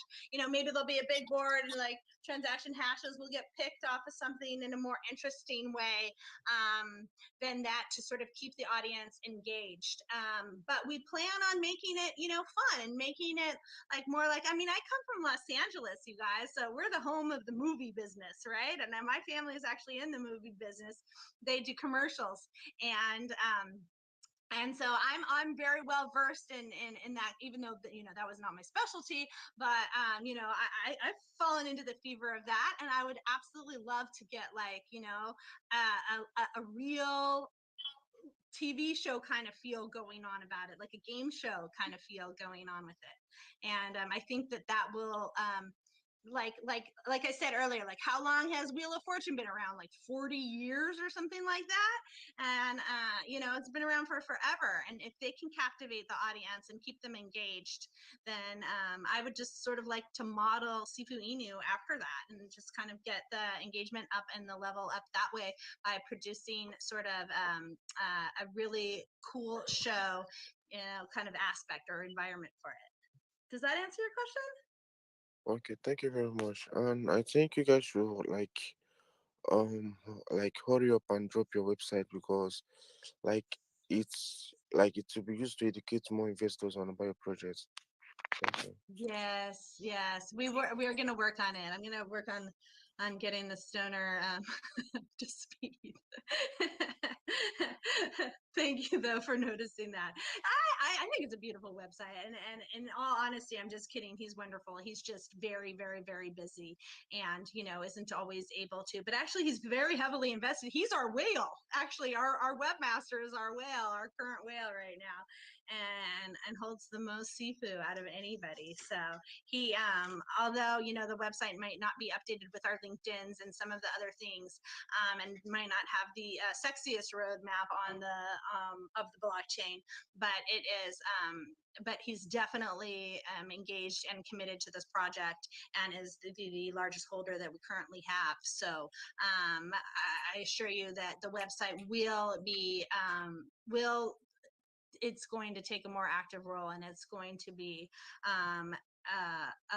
updated and have a fresher look that's more engaging for the community, that gets the investors more involved in wanting to purchase. But in the meantime, until our website looks better, I think that it might be a good idea to join us in our Telegram. We have a lot of activity going on in there, and a lot of the chat and a lot of the questions on our Telegram, and actually Discord as well, are pretty fun places to sort of engage with everybody, and get investors excited, and additional questions answered through there as well. So I would recommend in the meantime for you to join the socials and get involved there, because they're fun, and they're more fun than the website right now. The website's just kind of there for like placeholder to get to the socials. It's sort of like a platform. Also, like Okay. we have I have a question, and then there's a question in chat. So my question is, are you going to be the contract owner? Yes. Yes. Okay, so you're the 100% going to be the owner. It's not going to be someone Yes. else that's going Yep. to manage all. Okay, cool, perfect. 100%. And it's me and only me. And I Well, I won't say that. It's just it's me and my team that supports me. Although they're the team, I am the person that is the manager 100%. Yeah, just don't let anyone else control the contract. No way. Are you kidding me? I'm a control freak. I am not like, look, I wouldn't even let them talk on the AMA. I'm like, you guys cannot talk. You don't know what I Because remember, like at the end of the day, yeah, because remember, at the end of the day, the only person you can trust is yourself. Especially that's on. why I did this. I love you. I'm serious. Like, it's so true. But that is like really why I did this, because I'm a control freak. And I'm like, you know what? The only way that I can make this successful is if I do it. And I put in my power all of the ways to control supply, control demand. I can control the price that way. I'm not really control the price, but I can pretty much control everything. If I throw enough marketing at it, it'll be great. I'm not giving the keys to anybody. I'm not giving any power to anybody else. Everybody else will be there for support. And I have built a wonderful support team, and they are fabulous. And I can't say enough good about things about them, but at the end of the day, this is my project, and I am going to control it, and I am going to make sure it's successful, because I am going to make the decisions. It's my ball, it's my game. Play by Yeah. Okay. Yeah. Perfect. Because like obviously you've been rugged before. Many people have, and they always use the excuse. Right? Well, it was the dev. It was the guy. Usually the guy who's not doxed. Nobody knows. I was a fall guy, right? It's so true, and that's why. Okay, and somebody looked at my project and they were like, no thanks, blah blah blah blah blah, and this and that and the other thing. They didn't really take the time to look at it, but they're like, you know what, it's just you. Well, that's a negative thing. And I'm like thinking, are you kidding me? That's the most positive thing ever. Who do I trust to sell more than me? I know I have integrity. I know I'm not going to rug pull. I know, soft rug pulls are totally legal. Like, I didn't even know that till I started diving into all the SEC. Like, I read all about this because I wanted to know about manipulation. I just spent one whole day like reading like SEC, like, and all the things that have gone on. And I'm like, I'm just like dumbfounded. Like, it's totally legal. Like, people can just go ahead and just rug pull. And I'm like, and although it's immoral, it's totally legal. Like, how is that even legal? Like, it just doesn't make any. I couldn't even fathom doing it. But that's totally what inspired me too. It's like, I got lied to, and I hated the fact that I got lied to. And it was like, oh well, this dev, it was the dev that did it, or we should have known that the Jade team, the Jade protocol team was the smart token or the smart coin team. They rugged. It's like, well, they didn't even announce that they were the same team. And then now all of a sudden we're finding out that it's the same team. They rugged before, and we come in here and they come with this FAIRLAUNCH, and they're all like explaining, and it's just no. And I was like, you know what? The only way I can control it is if I do it myself. And I will tell you, if you look at the blockchain today and you look at the most successful projects, they're all single founder owners. Look at Forex. He did, I don't want to like promote any other projects, but if you'd love to work with me, I'd love to work with you, Forex. He did the drip network. He's done it all by himself. He does all the AMAs. He's done it all. He holds the keys. That's it. It's just him. His projects have all been successful. And then look at Richard Hart. I don't know if you guys know about Hex or like Pulsex. He got people to donate to him $2 billion for his new project. And he owns all the keys. Nobody else owns it. It's his project. It's his way or the highway. And he is one of the most successful people that I aspire to be like him. I aspire to be that. And I'm going to. And I built this project to be like that because I'm not a scapegoat. Oh, it was this dev. Like you said, it's a scapegoat. It was this person. It was that person. There's nobody to blame but me. If this project fails, it's my fault, 100%. But I'm not going to let it happen. Okay, perfect. And then also we had another question is about marketing. Like, what's the marketing plan to garner buy pressure? Okay, so we have the most amazing marketer that got us the founder of Pink Sale, the owner, the CEO of Pink Sale actually referred me. I'm so lucky. Oh gosh, I got so lucky. I was like looking around. I'm like, hey, I'm doing this Pink Sale, blah blah blah, and I started asking questions in the AMA group. I'm like, I want to get KYC'd with Pink Sale. I want to do an AMA, and I was asking around. I want to do an audit, and they're like, you know what, you can't ask, just better call Saul. So Saul's the CEO, the owner of Pig Sale, whatever. And so I just messaged him. I didn't know he was the owner or CEO at the time. And I'm like, hey, I started asking him a lot of questions. And I'm like, this is a very serious project. That was the word I said. I said, this is not just some like crazy like rug pull. This is my project and that's good. So take a look at it. And at first he sent me a list and he's like, oh, try them for marketing. Try, one of these like, 150 people. And I was of course overwhelmed. And then he goes, you know what? He goes, just call Karan. He's like, this guy, and he wasn't even on the list, right? He's not even on the list of 100. And he goes, he'll get your project sold out. And I go, really? And he goes, oh yeah, he's the best. And he's like, he'll get you out there. He'll just make it like the most successful thing since sliced bread. I'm like, okay. And so I called him, and then pretty soon I was like, being the control freak that I was, it was kind of hard to let go. But he's like, you got to do this. You got to do this. We got to do this. We got to do that. And he is just proven. The results, I mean, are awesome. Like we have the AMA, we're like almost sold out already. It's like going so fast, and we're planning on keeping him on board and having him just run the marketing team as well as expanding it and going to other opportunities, marketing in other countries, just doing as much marketing as we can to get the words out through banner ads, through more AMAs, very frequent AMAs, getting the word out through YouTube, through marketing our socials, through promotions, offering, airdrops for following us on the promotions. That's a huge thing.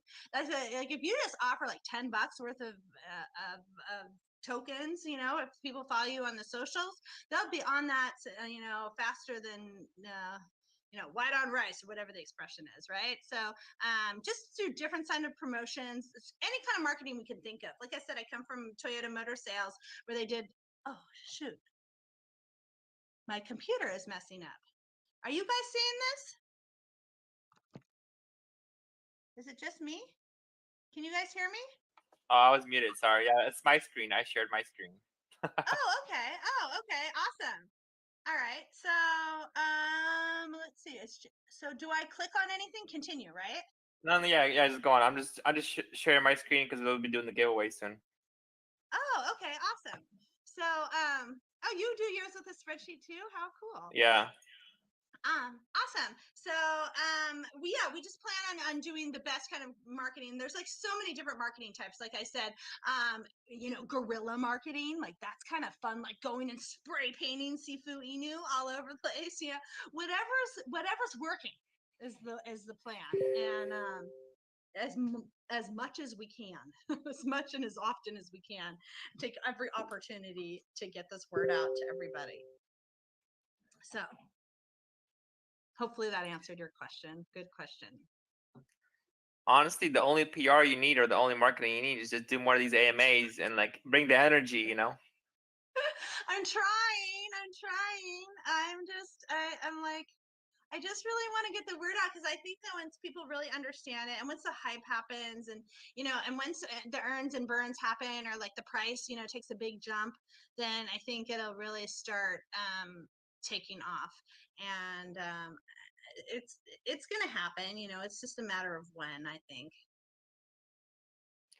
Yeah, and also I might suggest you should consider being a hype woman, because we have these tokens, right? They actually pay for people to go on a voice chat and video, and some of these guys are making a lot of money, on launch or pre-sales get out, everyone's flooding, so they get this guy to get a voice chat, pump it up. I think it'll be perfect for that. That's so funny. I told my marketing, I go, he goes, great energy. Everybody keeps saying that. I feel like it's waning a little bit now, but I go, I could be a hype mod. And he was like, you totally could be a hype mod. Yeah. I'd be like queen of hype mods. Come on, everybody, let's go. Anyway. Also, you guys did not have a private sale, right? Oh, we did beforehand. We just had a small friends and family like private sale, and that's where the 3% is coming from. And the rest, that's locked up right now is probably going to be what I'm going to burn. It didn't. I put way too much in. I put 3% in there, which was because I wasn't sure about what the response was going to be. And, you know, we had just a very like limited little bit for like marketing. Just, I offered it to literally like, the holders are like my friends and family. Like it's literally like pretty small group, but we had just like a small little token like sale just to raise a little bit of funds for marketing to get it off the ground. And but yeah. Okay, what's the discount they're getting from versus like pre-sale? Well, the discount that they got, so the price was 0.0005, and right now the pre-sale price is considerably below that. So they're actually they're not too happy there, because I sent based on, okay, so I sent 250 million tokens to the pre-sale, and because of the response from other projects that are similar in size, similar in interest. The only difference was is that they were on the Binance Smart Chain, and I think that there's a little bit of trouble with a lot of the rest of the world and contributing to the Binance Smart Chain.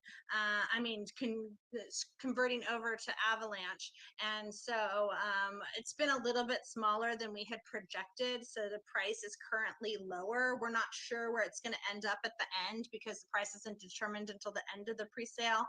But until the fair launch, I mean, but currently it's considerably less. I'll just say that. I don't know how many AVAX have we sold. Wait, so they're actually getting a worse price? A way better deal, a way better price right now. Oh, the pre-sale price, yeah, it's worse right now. Okay, so it's an easy solution actually, especially if you only raised, you know, or they only did a little bit. How much AVAX do you have a ballpark of how much was raised from private? Because I can help you out with this. Well, the problem is that we raised a lot of AVAX, but it was spent on marketing. That's okay. I mean, how big of a percentage was that versus the current 420? We probably raised about between 300 and 400 in the pre-sale AVAX. Oh, so it wasn't a small one. So it's actually very similar to what the pre-sale is, which is 420. It might be around about 300, yeah, 420. But the hopes were to be, see, the projection was 1,500 based on like another project that we looked at that our marketing team thought was that we were very similar with a similar marketing spend.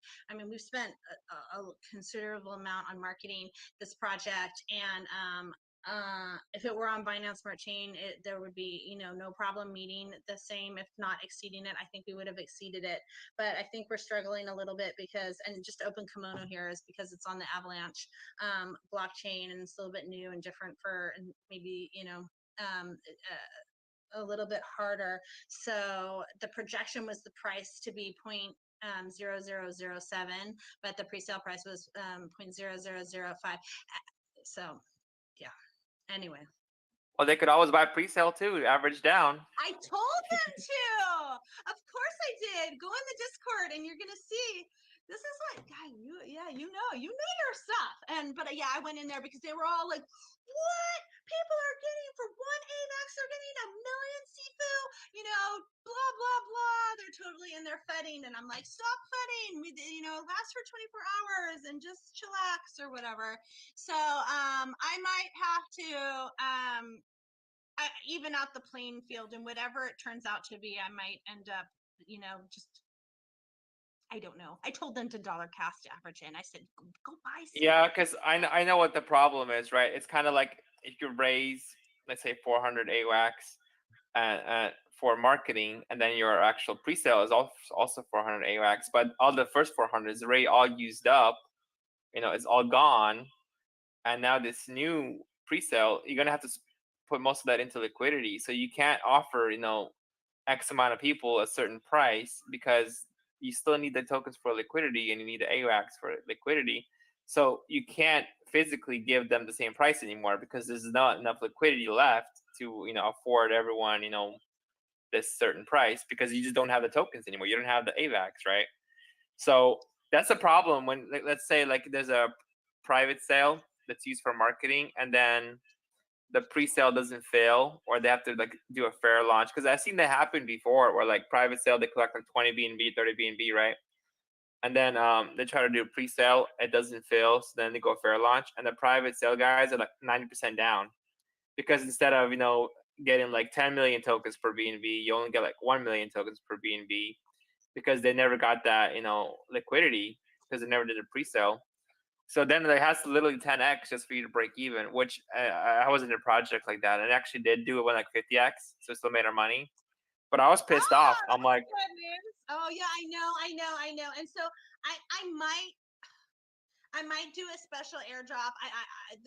It's a very small percentage of people, but maybe I'll do like a small, like, or one, little small airdrop just for them or something. I don't know. I might want to do something to try to.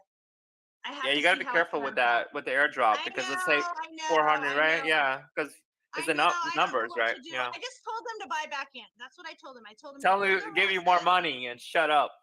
I know. That's what I did say. That's exactly what I said, because I'm like, you know what? I'm sorry, you guys. I try to do this the best I can. I have really worked really hard, and in my opinion, this project is genius. And you try to do it. You base it on predictions. You based it on other projects that look exactly the same as yours on paper. I mean, I thought it was going to be an easy fill because we actually spend twice as much on marketing in this other project, and I thought it was an underestimate of what we were going to do in the fair launch. So please, Yeah, it's everybody, like I buy. said. It's a great price. Let me tell you, everybody in the pre-sales pissed off right now because they got it at 4 times the price right now. Actually, this is what I just said in our chat. I said this is like a reverse feed the village token. I like it because we had projects where Oh my God. we call them Excuse feed me, the village. YouTube, don't ban me. So we had projects on here in our AMA, and I really like grilled them, and like some of them actually start crying. So because No. what we call them is feed the village projects, where they have a private sale to their friends and family, and everyone gets like 5 times the tokens as current price. And I'm like, how are you gonna how do you basically telling me to buy in right now at this price when these guys a week ago got in 5 times cheaper? So I'm literally buying at 5x already. Like, what's gonna convince investors to come in at this price point? And why wouldn't it dump, right? It's it's 100% chance it's gonna dump as soon as it launches. And they always make up some bullshit excuses, but that's what we call feed the village, when they literally go give a really good price to their friends and family, and like screw everyone else over. And every time they argue with me, like 100% of the time, it's been exactly as what I said. The project launches, it doesn't even start off at the pre-sale price. It immediately starts off at like half, and then it dumps from there. So the actual private or pre-sale guys never even were able to break even at launch. So it's disaster from the get-go, right?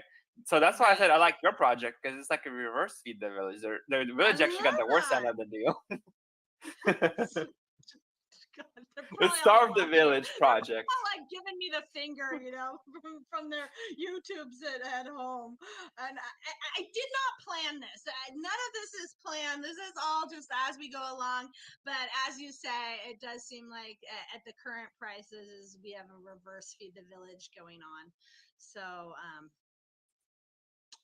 yeah, but everybody buy, because you're gonna be super stoked, because you're gonna get like a lot of projects, and then when the urns are burnt, oh my gosh, yeah, but I feel like maybe that's the problem why it's not filling, is because of what we discussed earlier, like the huge locked amount and the unlocked amount. So maybe if you let's say you give it a day and it doesn't fail, hopefully I think it'll be actually better for you if it doesn't, so you can cancel and redo it, with like the changes in the contract or the changes in the wallets, burned at 95%, and the unlocked tokens at 3%. Use that as your, like airdrops and everything for burn days and earn days. I think that would actually make it feel a lot quicker, because I feel like I'm not the only one, right? So who's seen these issues. So investors see that. That's probably why they're not investing, is because of all the issues we talked about. Well, the other problem is that the Avalanche blockchain is really a barrier to entry for a lot of people around the world, and a lot of the AMEs that we were focused on were global, and Yeah, it's just people. It's just hard to buy AVAX in other, in other countries, and I think that's hurting us as well, because our marketers like, if this would have been on BNB, you would have filled up like long ago. So everyone's like, I wish your project was on BNB, but I agree. So yeah, if it doesn't fill, okay, well, let me ask you this question, if I really want it to succeed, but with your experience and what you've seen, do you think that it would be a good idea for, me to purchase a large amount of the tokens? If they don't No, buy to get, so we get the soft cap, so we reach the soft cap. no, because then you're gonna be with the same dilemma that like a lot of other devs are, especially if they're honest, because that means you're gonna have to dump on your investors eventually. Yeah. So, okay. So then let's just say that if we don't meet the 420, then just launch at the price of what we have and just see what happens. Oh, I I don't have mean, any you could do liquidity. that, I don't but have I, any liquidity. Never mind. I don't have the yeah, liquidity. you won't be able to get the price that everyone's getting, especially with the private sale guys. So I would actually just, do what you did with the 95%, like redo the whole thing, like burn those tokens, and the 3% that's currently unlocked, that's the one that you would lock, and that you would do the burn and the earn and all that. Because yeah, like it's too right now the ratio is too lopsided. Like I said, even with 2% buybacks and all that, you'll never be able to offset But do you think that that's the really airdrops. what's causing it? Do you think? I think Honestly, that it's I think the 3% unlocked wallet is probably the biggest thing, because it's 3 times bigger than the actual pre-sale. yeah. And of course, yeah, the lock percentage, and people don't really know what it's all about, and that's probably an issue too. All right. Because Well, I yeah, thank you it's for all your about the honest numbers, right? feedback. Yeah. I appreciate it. Yeah. Yeah.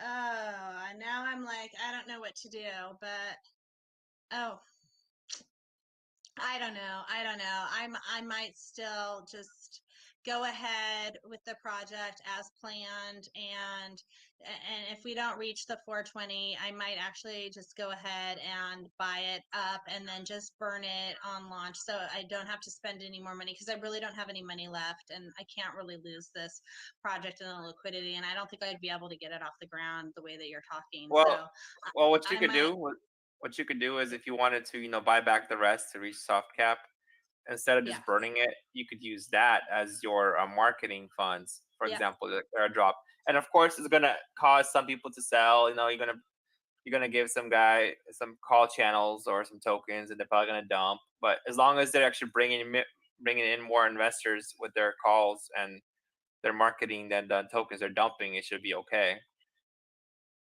Okay. So wait. So let me understand what you're saying. Okay, so I launch, I get it, I launch, and then whatever I get from the launch, just use like all of that to buy back and burn. No, because you are No, gonna just have the burn it right tokens. off the bat. Just what? No, instead of burning it, you just use that for marketing. Like those Oh, tokens that okay. you buy, just use them as marketing. You could just give people like airdrops and stuff for like doing calls. Okay. Good call. Good call. I like it. I like it. Because Yeah. like I'm I mean, saying, that most likely some of them are gonna dump, some of them won't, right? As long as the marketing is efficient, right? Let's say you airdrop someone 10 million tokens, but they're gonna bring in 100 million of buy pressure from the marketing. Then that should be okay, right? As long as you're not just totally. paying everyone with tokens and they're all dumping them, and then no marketing's coming in. So you just got to be efficient with your marketing. Figure out what works, what doesn't. Yes. Good call. Good call. I like it. You know what? That's actually really smart. That's what I think I'm going to do. We have to. That's the only solution, is to really get the marketing out there. And that's what I think it was Caesar that asked earlier. Good question. Caesar, or whoever asked the marketing question. That was good. So now it's come full circle. We're back to marketing again. Awesome. I love it. I love it. Oh my gosh, this has been grueling. You guys really you didn't ask me anything. You guys asked me everything. That's what we do with anti-ruggers. That's why we haven't gotten rugged in it. our AMAs, and like only one time. in our whole Really? history, only one time, yeah, the projects that we actually liked, like all of us, and only one time I actually rugged. And that's why I'm asking you to make sure you're the dev, because what Yes. happened with the previous project is we didn't make any mistakes. We trusted the team. I mean, the team themselves got rugged because what happened is they used some kind of dev and the dev copy and pasted some That's what happens. contract that had an Yep. exploit. And then there was like a mint function in there, and someone knew about it. And as soon as it launched, they literally minted like 10 times the supply and dumped it, and immediately like rugged the whole liquidity. That's the Oh, only time. wow. The only time is the team themselves. Honestly, I think actually at the end of the day they did a version 2.0 and ended up soft rugging it anyway. So now we think that it might have been like an inside job where only one team member knew about it and no one else did. So they screwed everyone else over. But I mean, there's nothing we could do about those kind of situations, right? If the team themselves is just backstab each other, like, what are we gonna do? So I think 1 out of 100 or whatever that rugged is actually still a really good, win ratio. Yes, yes, yes. That's really good. How many have you done? Like 100, 1 out of 100? That's really good. And that's surprising that that hasn't happened, more so. It's making me worried. Yeah, we have Really like making in archives we have 160 tokens we looked at. AMAs, these are all the AMAs that we have. And of Uh-huh. course not all of them like we said yes we voted on, right? Like some of them we don't like. Mostly not AMAs, but like tokens that we like looked at for users that want to check out this token. We actually do like we have our mods Ah, that we review I them like and it. we give like our feedback if we think it's safe or not. And that's the only one that we actually like all bought in. We thought it was gonna be good and it ended up rugging. That's terrible. Oh no. Oh my gosh. That's crazy. How interesting though. Yeah, that's why it's so good when you have one person who's control of everything. It's like nobody's touching my stuff. It's me. It's like they're my keys and I hold the lock, or it's whatever. I have the lock and the keys, That's it. But so Yeah, what yeah, are you going to perfect. say about my project? What are you going to say about my project? More to come. If I do everything that I say I'm going to do, you're going to like it. I think what was that? You're echoing. I think a Zoom. Zoom was the one because he opened up the mic and I think it was a feedback.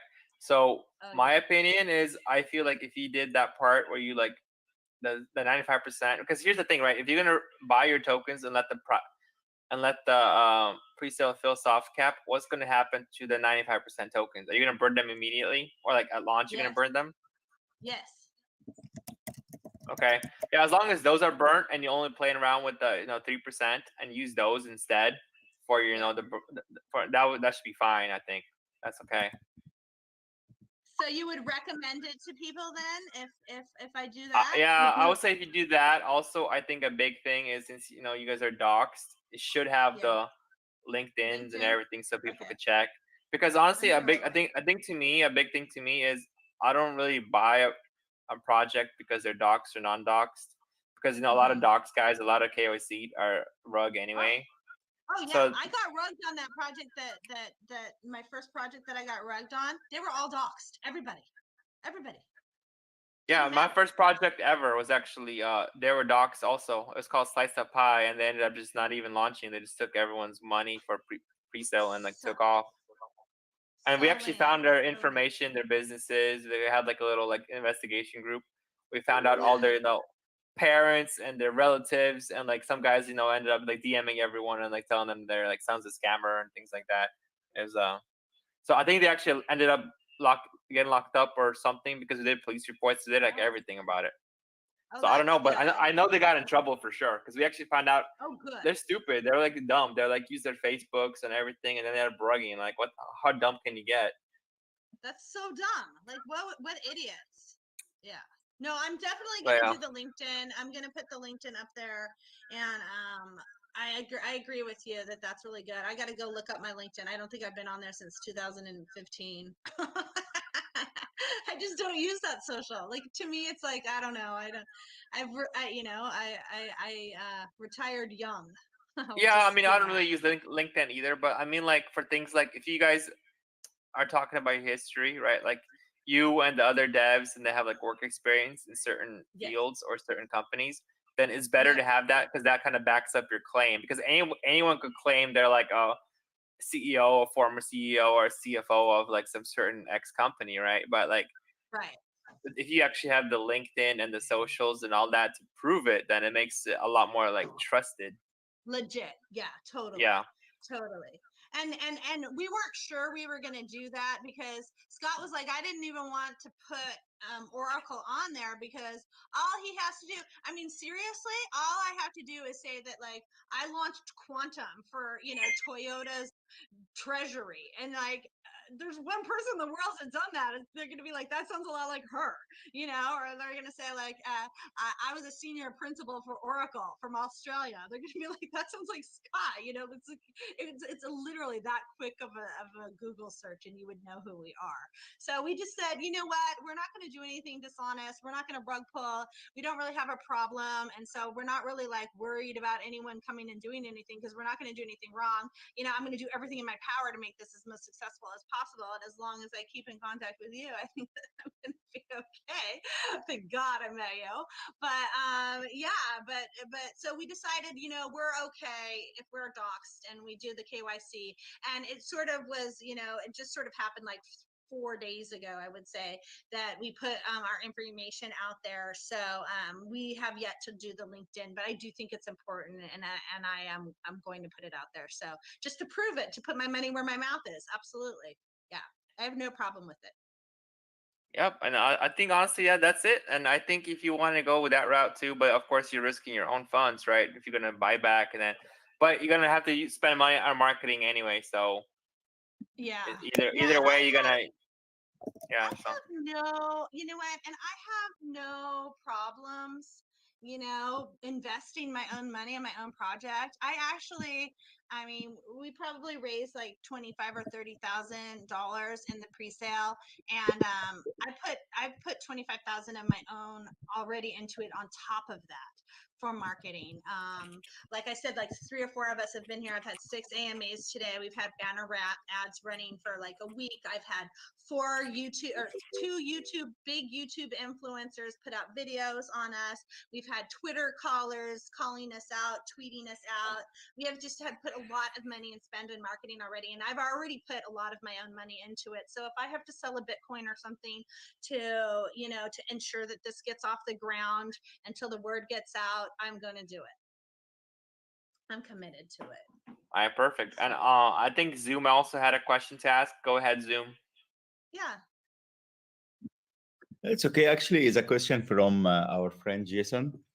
He's asking why you choose Avalanche instead of Smart Chain, Binance Smart Chain. Okay, so that is the question of the hour. It's a wonderful question. There's 2 reasons. One of the reasons is Americans have a very difficult time on ramping fiat, on buying Binance. It's very, very difficult. You can only buy ERC20 tokens, so a BNB20 token on Binance.us, and then you have to move it over and swap it 2 times, to first to BEP2 and then to BEP20 tokens. So it's so difficult for us, and we felt that a large of target our audience and market was going to be in America, and little did we know that it was much more of a worldwide project, and that the response would be so global, and that the rest of the world, like 99% of the world, is on Binance. And unfortunately in America, we can't use Binance. We have to use VPNs to get on Binance, and we're stuck, you know. Actually, we're stuck hold on. Can't we use Binance US? And you can still buy Yes. BNB with that, no? Yes, but it's BEP ERC20 token. But I think you can still So- send it to MetaMask and convert it. You can still send it to MetaMask and convert it, but then you convert it to a BP2, and then you have to convert it to BEP20, and it's just so much easier to buy from Coinbase and just buy AVAX and send it to your MetaMask. It was just a learning curve, and it was an ease. And then, okay, so yes and no, but I mean, I was up until the last day, I was like, should I do BSC? Should I do, you know, should I do Avalanche? One of the projects, we were inspired by a lot of the DAOs, and that was my inspiration. And one of the DAOs that I was inspired from was on the Avalanche blockchain. And so we thought, there's a lot of scams. It'll be really good. Like everybody's on Avalanche. And like I did a lot of DeFi and a lot of the DAOs and a lot of sort of the lending and borrowing platforms on Avalanche. And so I kind of thought that maybe it would be a better choice for us and for, less of a scam and, less memes. And I don't know. In hindsight, it probably would have been, a better choice to go with the Binance Smart Chain, and I will admit that. But I really do like Avalanche. Another reason. This is a great reason, and this is why one of the reasons that Scott, our developer, helped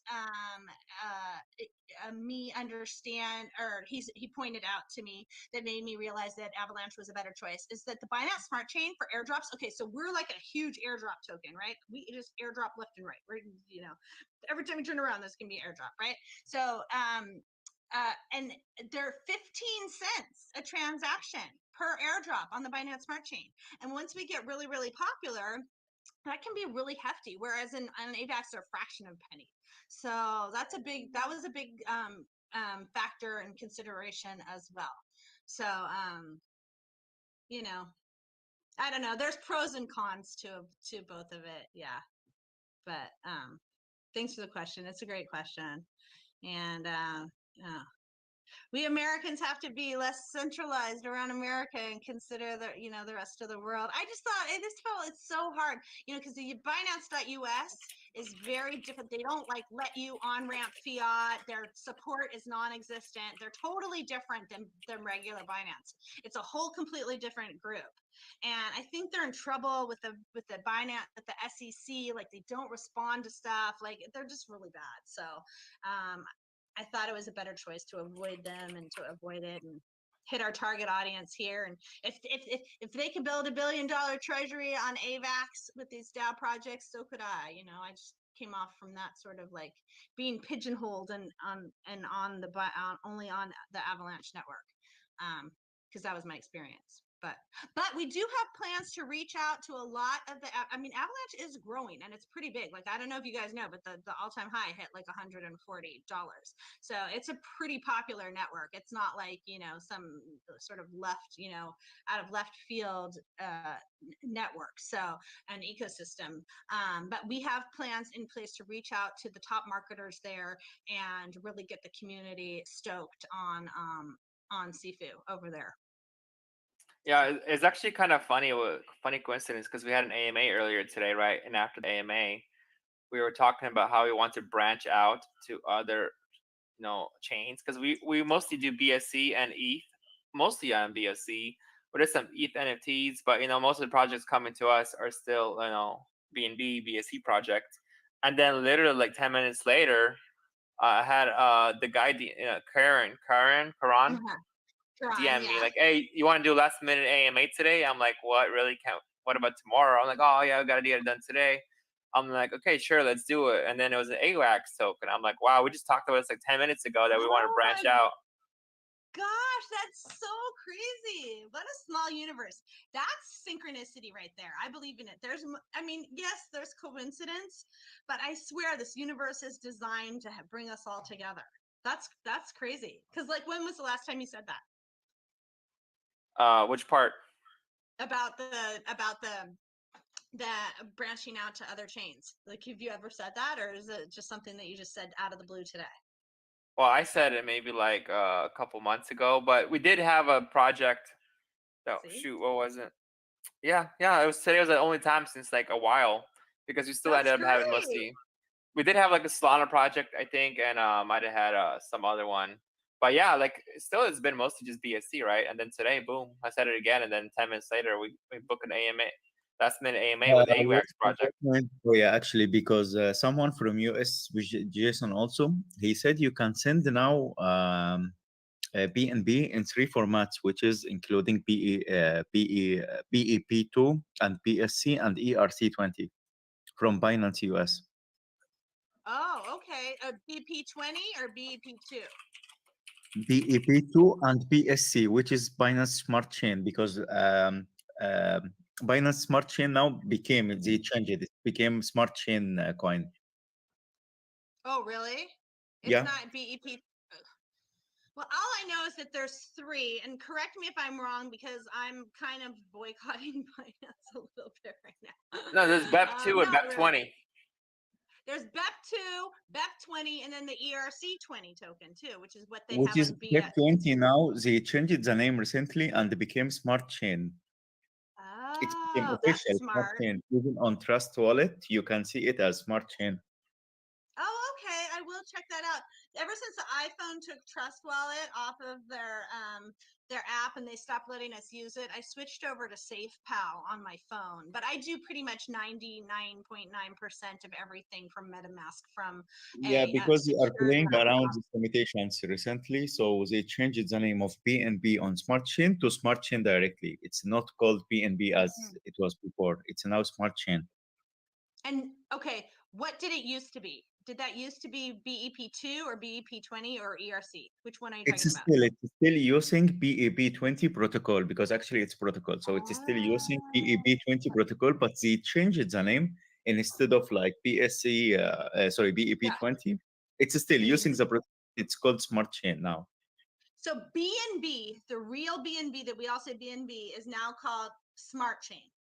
Yes, correct. On BEP20 protocol. I Which did is not Binance know that. Smart That Chain. is very. I'm writing that down. That is very interesting. Huh. No, so You no, the learn something BNB, new as every you day. know, the BNB, just the regular BNB, is still BEP2, BEP2 protocol, and that's still called BNB. But the BEP20 version, instead of calling Binance Smart Chain, I think it's just called Smart Chain, right? Zoom, that's what you're trying to say? Correct. Yes. Oh, okay. Interesting. Who knew? Yeah. Well, it's all what's in a name, right? But you guys, if you it's fun. Avalanche is fun, you guys. It's like there's so many fun projects over there. That's a really cool ecosystem, and it's really Yeah, we're neat. getting It's into really that. fast. We're gonna get into Avalanche, Chronos, you know, the other blockchain. We're actually thinking about like how BSC is dead now. We should go on to other tokens. And now you're coming here, they're like, oh, AVAX is kind of slow. Maybe BSC would have been better. I'm like, I don't know if it would have been better. I feel like right now, especially with the, you know, the since December, like the whole crypto space has been like in a bear market. I feel like there's issues across all the chains. Like Binance is suffering, like everything is suffering. You know, that's why a lot of these projects aren't filling hard caps, soft caps. They would have been able to fill 5 times higher ones like 6 months ago. Yes, I agree, and I do think that that is due to market conditions.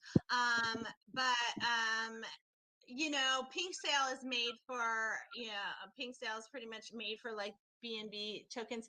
But I watched this really great video, and I do not remember the name of the YouTuber, but he broke down, and I don't know if you guys have ever been to DeFi Llama, but it says all the different chains, says all the different ecosystems on there, and then the top, few projects on them all, and the coins and whatever, and it listed all of the different coins so it's basically gas means equals coin, right? For the different chains. And it said, what did it say? He went through and basically looked at the market cap and looked at supply, and the Binance Smart Chain, to be totally honest with you, was overbought. And he didn't feel like there was any built up buying pressure there. But the Avalanche was actually, a little bit underbought. So there was still room to grow. And Phantom actually was way underbought. So he predicts that he's predicting that the buying pressure builds up, and that was something that we looked at Toyota when they had the in 2007 when the subprime mortgage crashed and we had the runaway Prius and all that stuff like that. People stopped buying cars. We did this program in America for like cash for clunkers or whatever, and nobody was buying cars. Just nobody was buying cars. But the problem is people's cars, just because nobody's buying doesn't mean people's cars don't break down or that they don't need a new one or whatever. So this buying pressure just sort of built up. And because Toyota has like $1 billion and they spent $1 million every second or no, every minute during, cash for clunkers and research and development, they figured out that there was this huge sort of like rubber band, like expanding, that was just about to break of this buying pressure, like building up.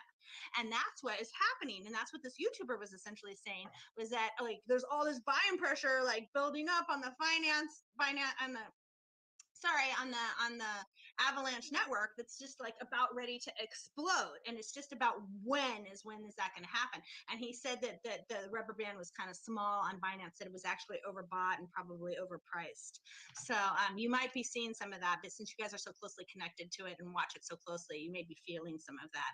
And actually, that's why the price of AVAX is just, I mean, all these coins, so the gas, for every single blockchain is going to go, up and down. But I do think that there's huge room and huge potential for Avalanche, and I think there's nowhere to go but up for it. Yeah, and when I heard about Avalanche, it was like NFTs mainly. Like I heard about all these NFTs launching on there like a couple months ago. Before I got into any NFTs, like I was hearing that Avalanche was blowing up. They had some awesome like NFTs and Ethereum, and BSC is like the one that's not really known for NFTs. Like those don't seem to do well.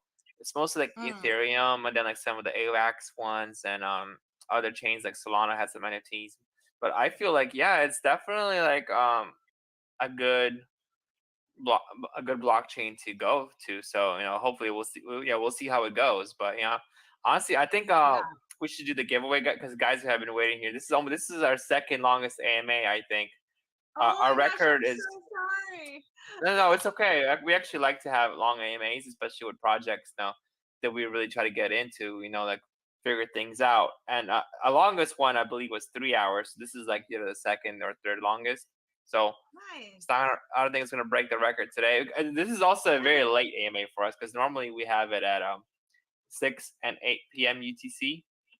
Oh, so okay. I think we have guys here that are still in here. It's like 4 a.m. What time is it where it's 4 a.m. where you are? No, we have guys in here. I think Zoom is like 4 a.m. or 5 a.m. already. Oh my gosh! It's actually 6 a.m. for Zoom. Night with us, with me. Thank you. Oh my gosh, I appreciate it. Okay, let's do the giveaway. Give everybody some AVAX. I have to get it myself first. 13. All right, so the way we do the giveaway here. Watch my video how to convert it to Elk Finance. It's pretty easy. Yeah, I'll definitely get some. So the way we do the giveaways is every AMA you get 1 point for attending, and you have to fill out the spreadsheet or basically the Google form to get added in here.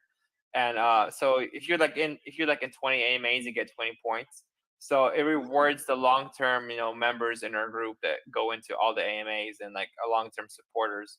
Because anyone could win. It just gives you a higher chance of winning if you've been many AMAs before.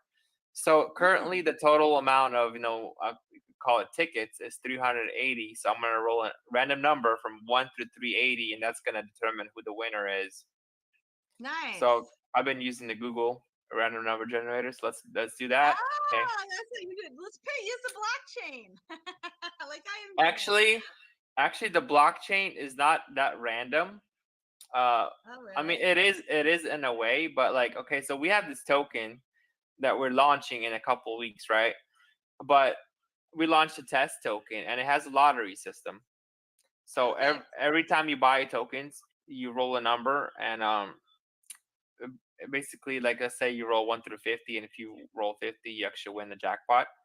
But our dev was telling me that it's not truly random because it's using the block, the hash, the last block, the timestamp, the nonce, all that things, and those could actually be manipulated and hacked. Like if the lottery is big enough, let's say like $10,000 or more, for example, someone could literally spend a lot of gas and like guess what it is based on what the algorithm that's used to generate the random number. So it's not really an issue with our token, but it is like $100,000 in stake. It could actually be hacked. So the only way to have a truly random number on a blockchain is you have to use like Chainlink or some kind of Oracle system, where it basically has to be off the chain generated, or basically So anyways, honestly, I think Google random number generator for our purposes is probably good enough, because I don't want to because it's a big number, right? 1380. So it's not like I could roll a dice and live stream rolling a dice. So I feel like that one's good enough. So let's do that then. Like in 5, 4. Okay. Yeah, let's go. Okay, guys, let's go. 5, 4, 3, 2, 1. Boom. 923. Let's see who's 923.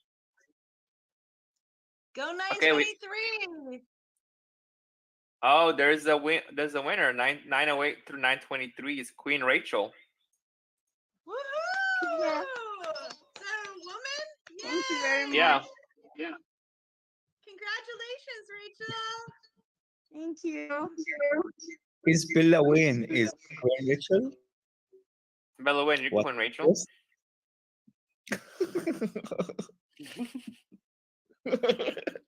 Is Queen Rachel also in here? That might be like her alt or something. I don't know because I don't see Yeah. Queen Rachel. Seems so, yeah. Finally. But let's make sure. Do you have to be present to win? Yeah. Yes. Because you can see in the spreadsheet, she has a 1 by her point count. That's the column of everyone that's present. That's the points they got for this AMA.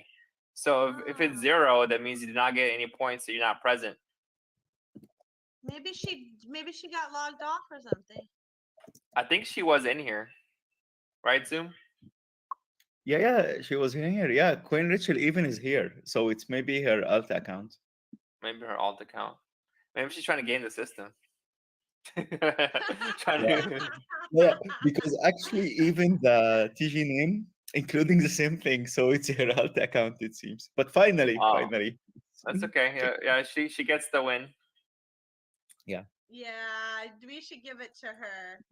Yeah, Maybe she fell asleep, you guys, because it's like 5 in the morning there. She tried. No, I think it's actually she's in here too.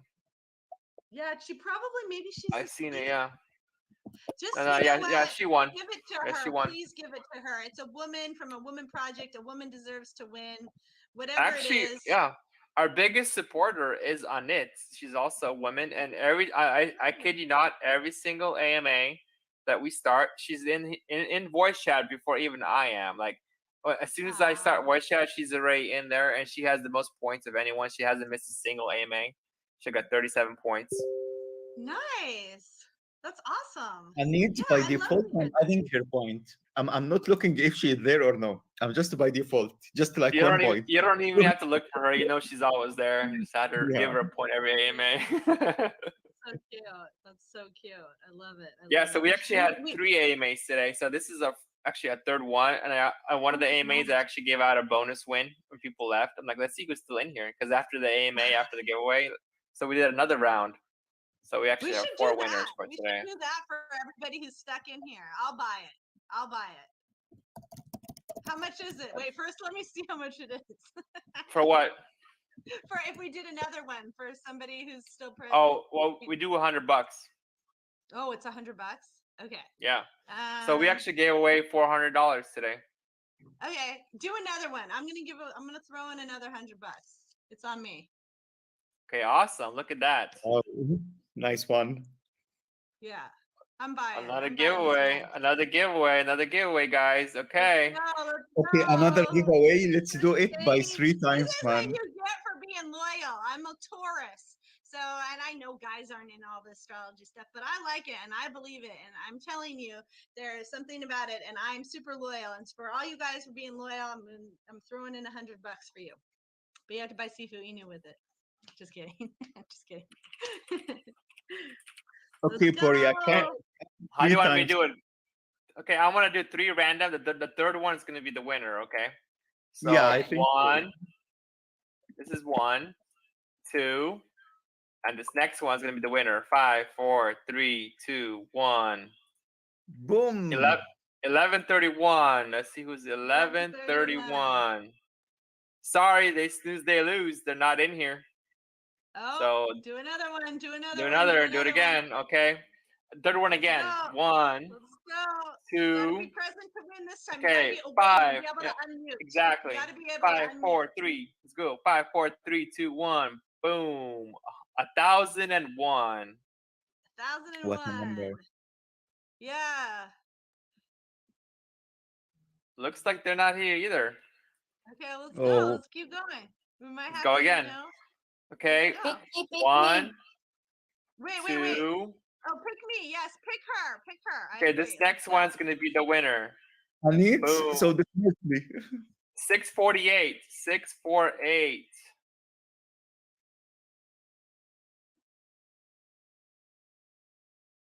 I think Right here. giant enemy crab. Giant Yeah, enemy crab is the winner. Ding ding ding ding ding ding ding ding ding he's ding. here now. Is he here? Wait a minute. Yeah, he's here. Yes, yes, yes, yes. He's here. Yay! Congratulations! Woo woo woo woo woo! I know a giant Actually, enemy crab today, has a lot of You guys- points. today the winners are like rare times they are winning, so it's a good one. It's lucky money for them, both Oh, of them actually. good. Yeah. That's great. Well, it's you guys. It's early for me still. It's 6:15 in the evening, so I still have a lot of energy. Oh, where are you from? 20 a.m. Los here. city? Angeles. Los Angeles. Oh, okay. I'm from North Cali. Oh, okay. Where are you from? Frisco? Nah, I'm from like Roseville, like Sacramento area. Oh, yeah. Okay. Yeah. Nice. Nice. I like it. I like it. My We're just parents, about an hour and a half from Frisco. Yeah. Yeah.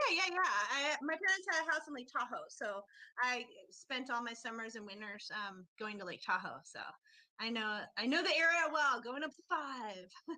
Yep. Cool. All right, perfect, guys. Awesome. Cali So kids, you gotta invest in the Cali kids.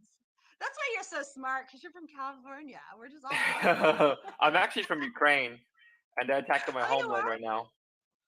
Oh, Yeah, well, I was born there. I wow. was born in Ukraine, but I moved here when I was 7. Oh, it's so awesome. So I'm a fan of reality TV. I love it. And one of my favorite show probably is The Bachelor. And they just went to the Ukraine. So it's like so beautiful. Awesome. Love it. Love it. All right, And awesome, everything guys. that's So going on and everything that's going on, you know.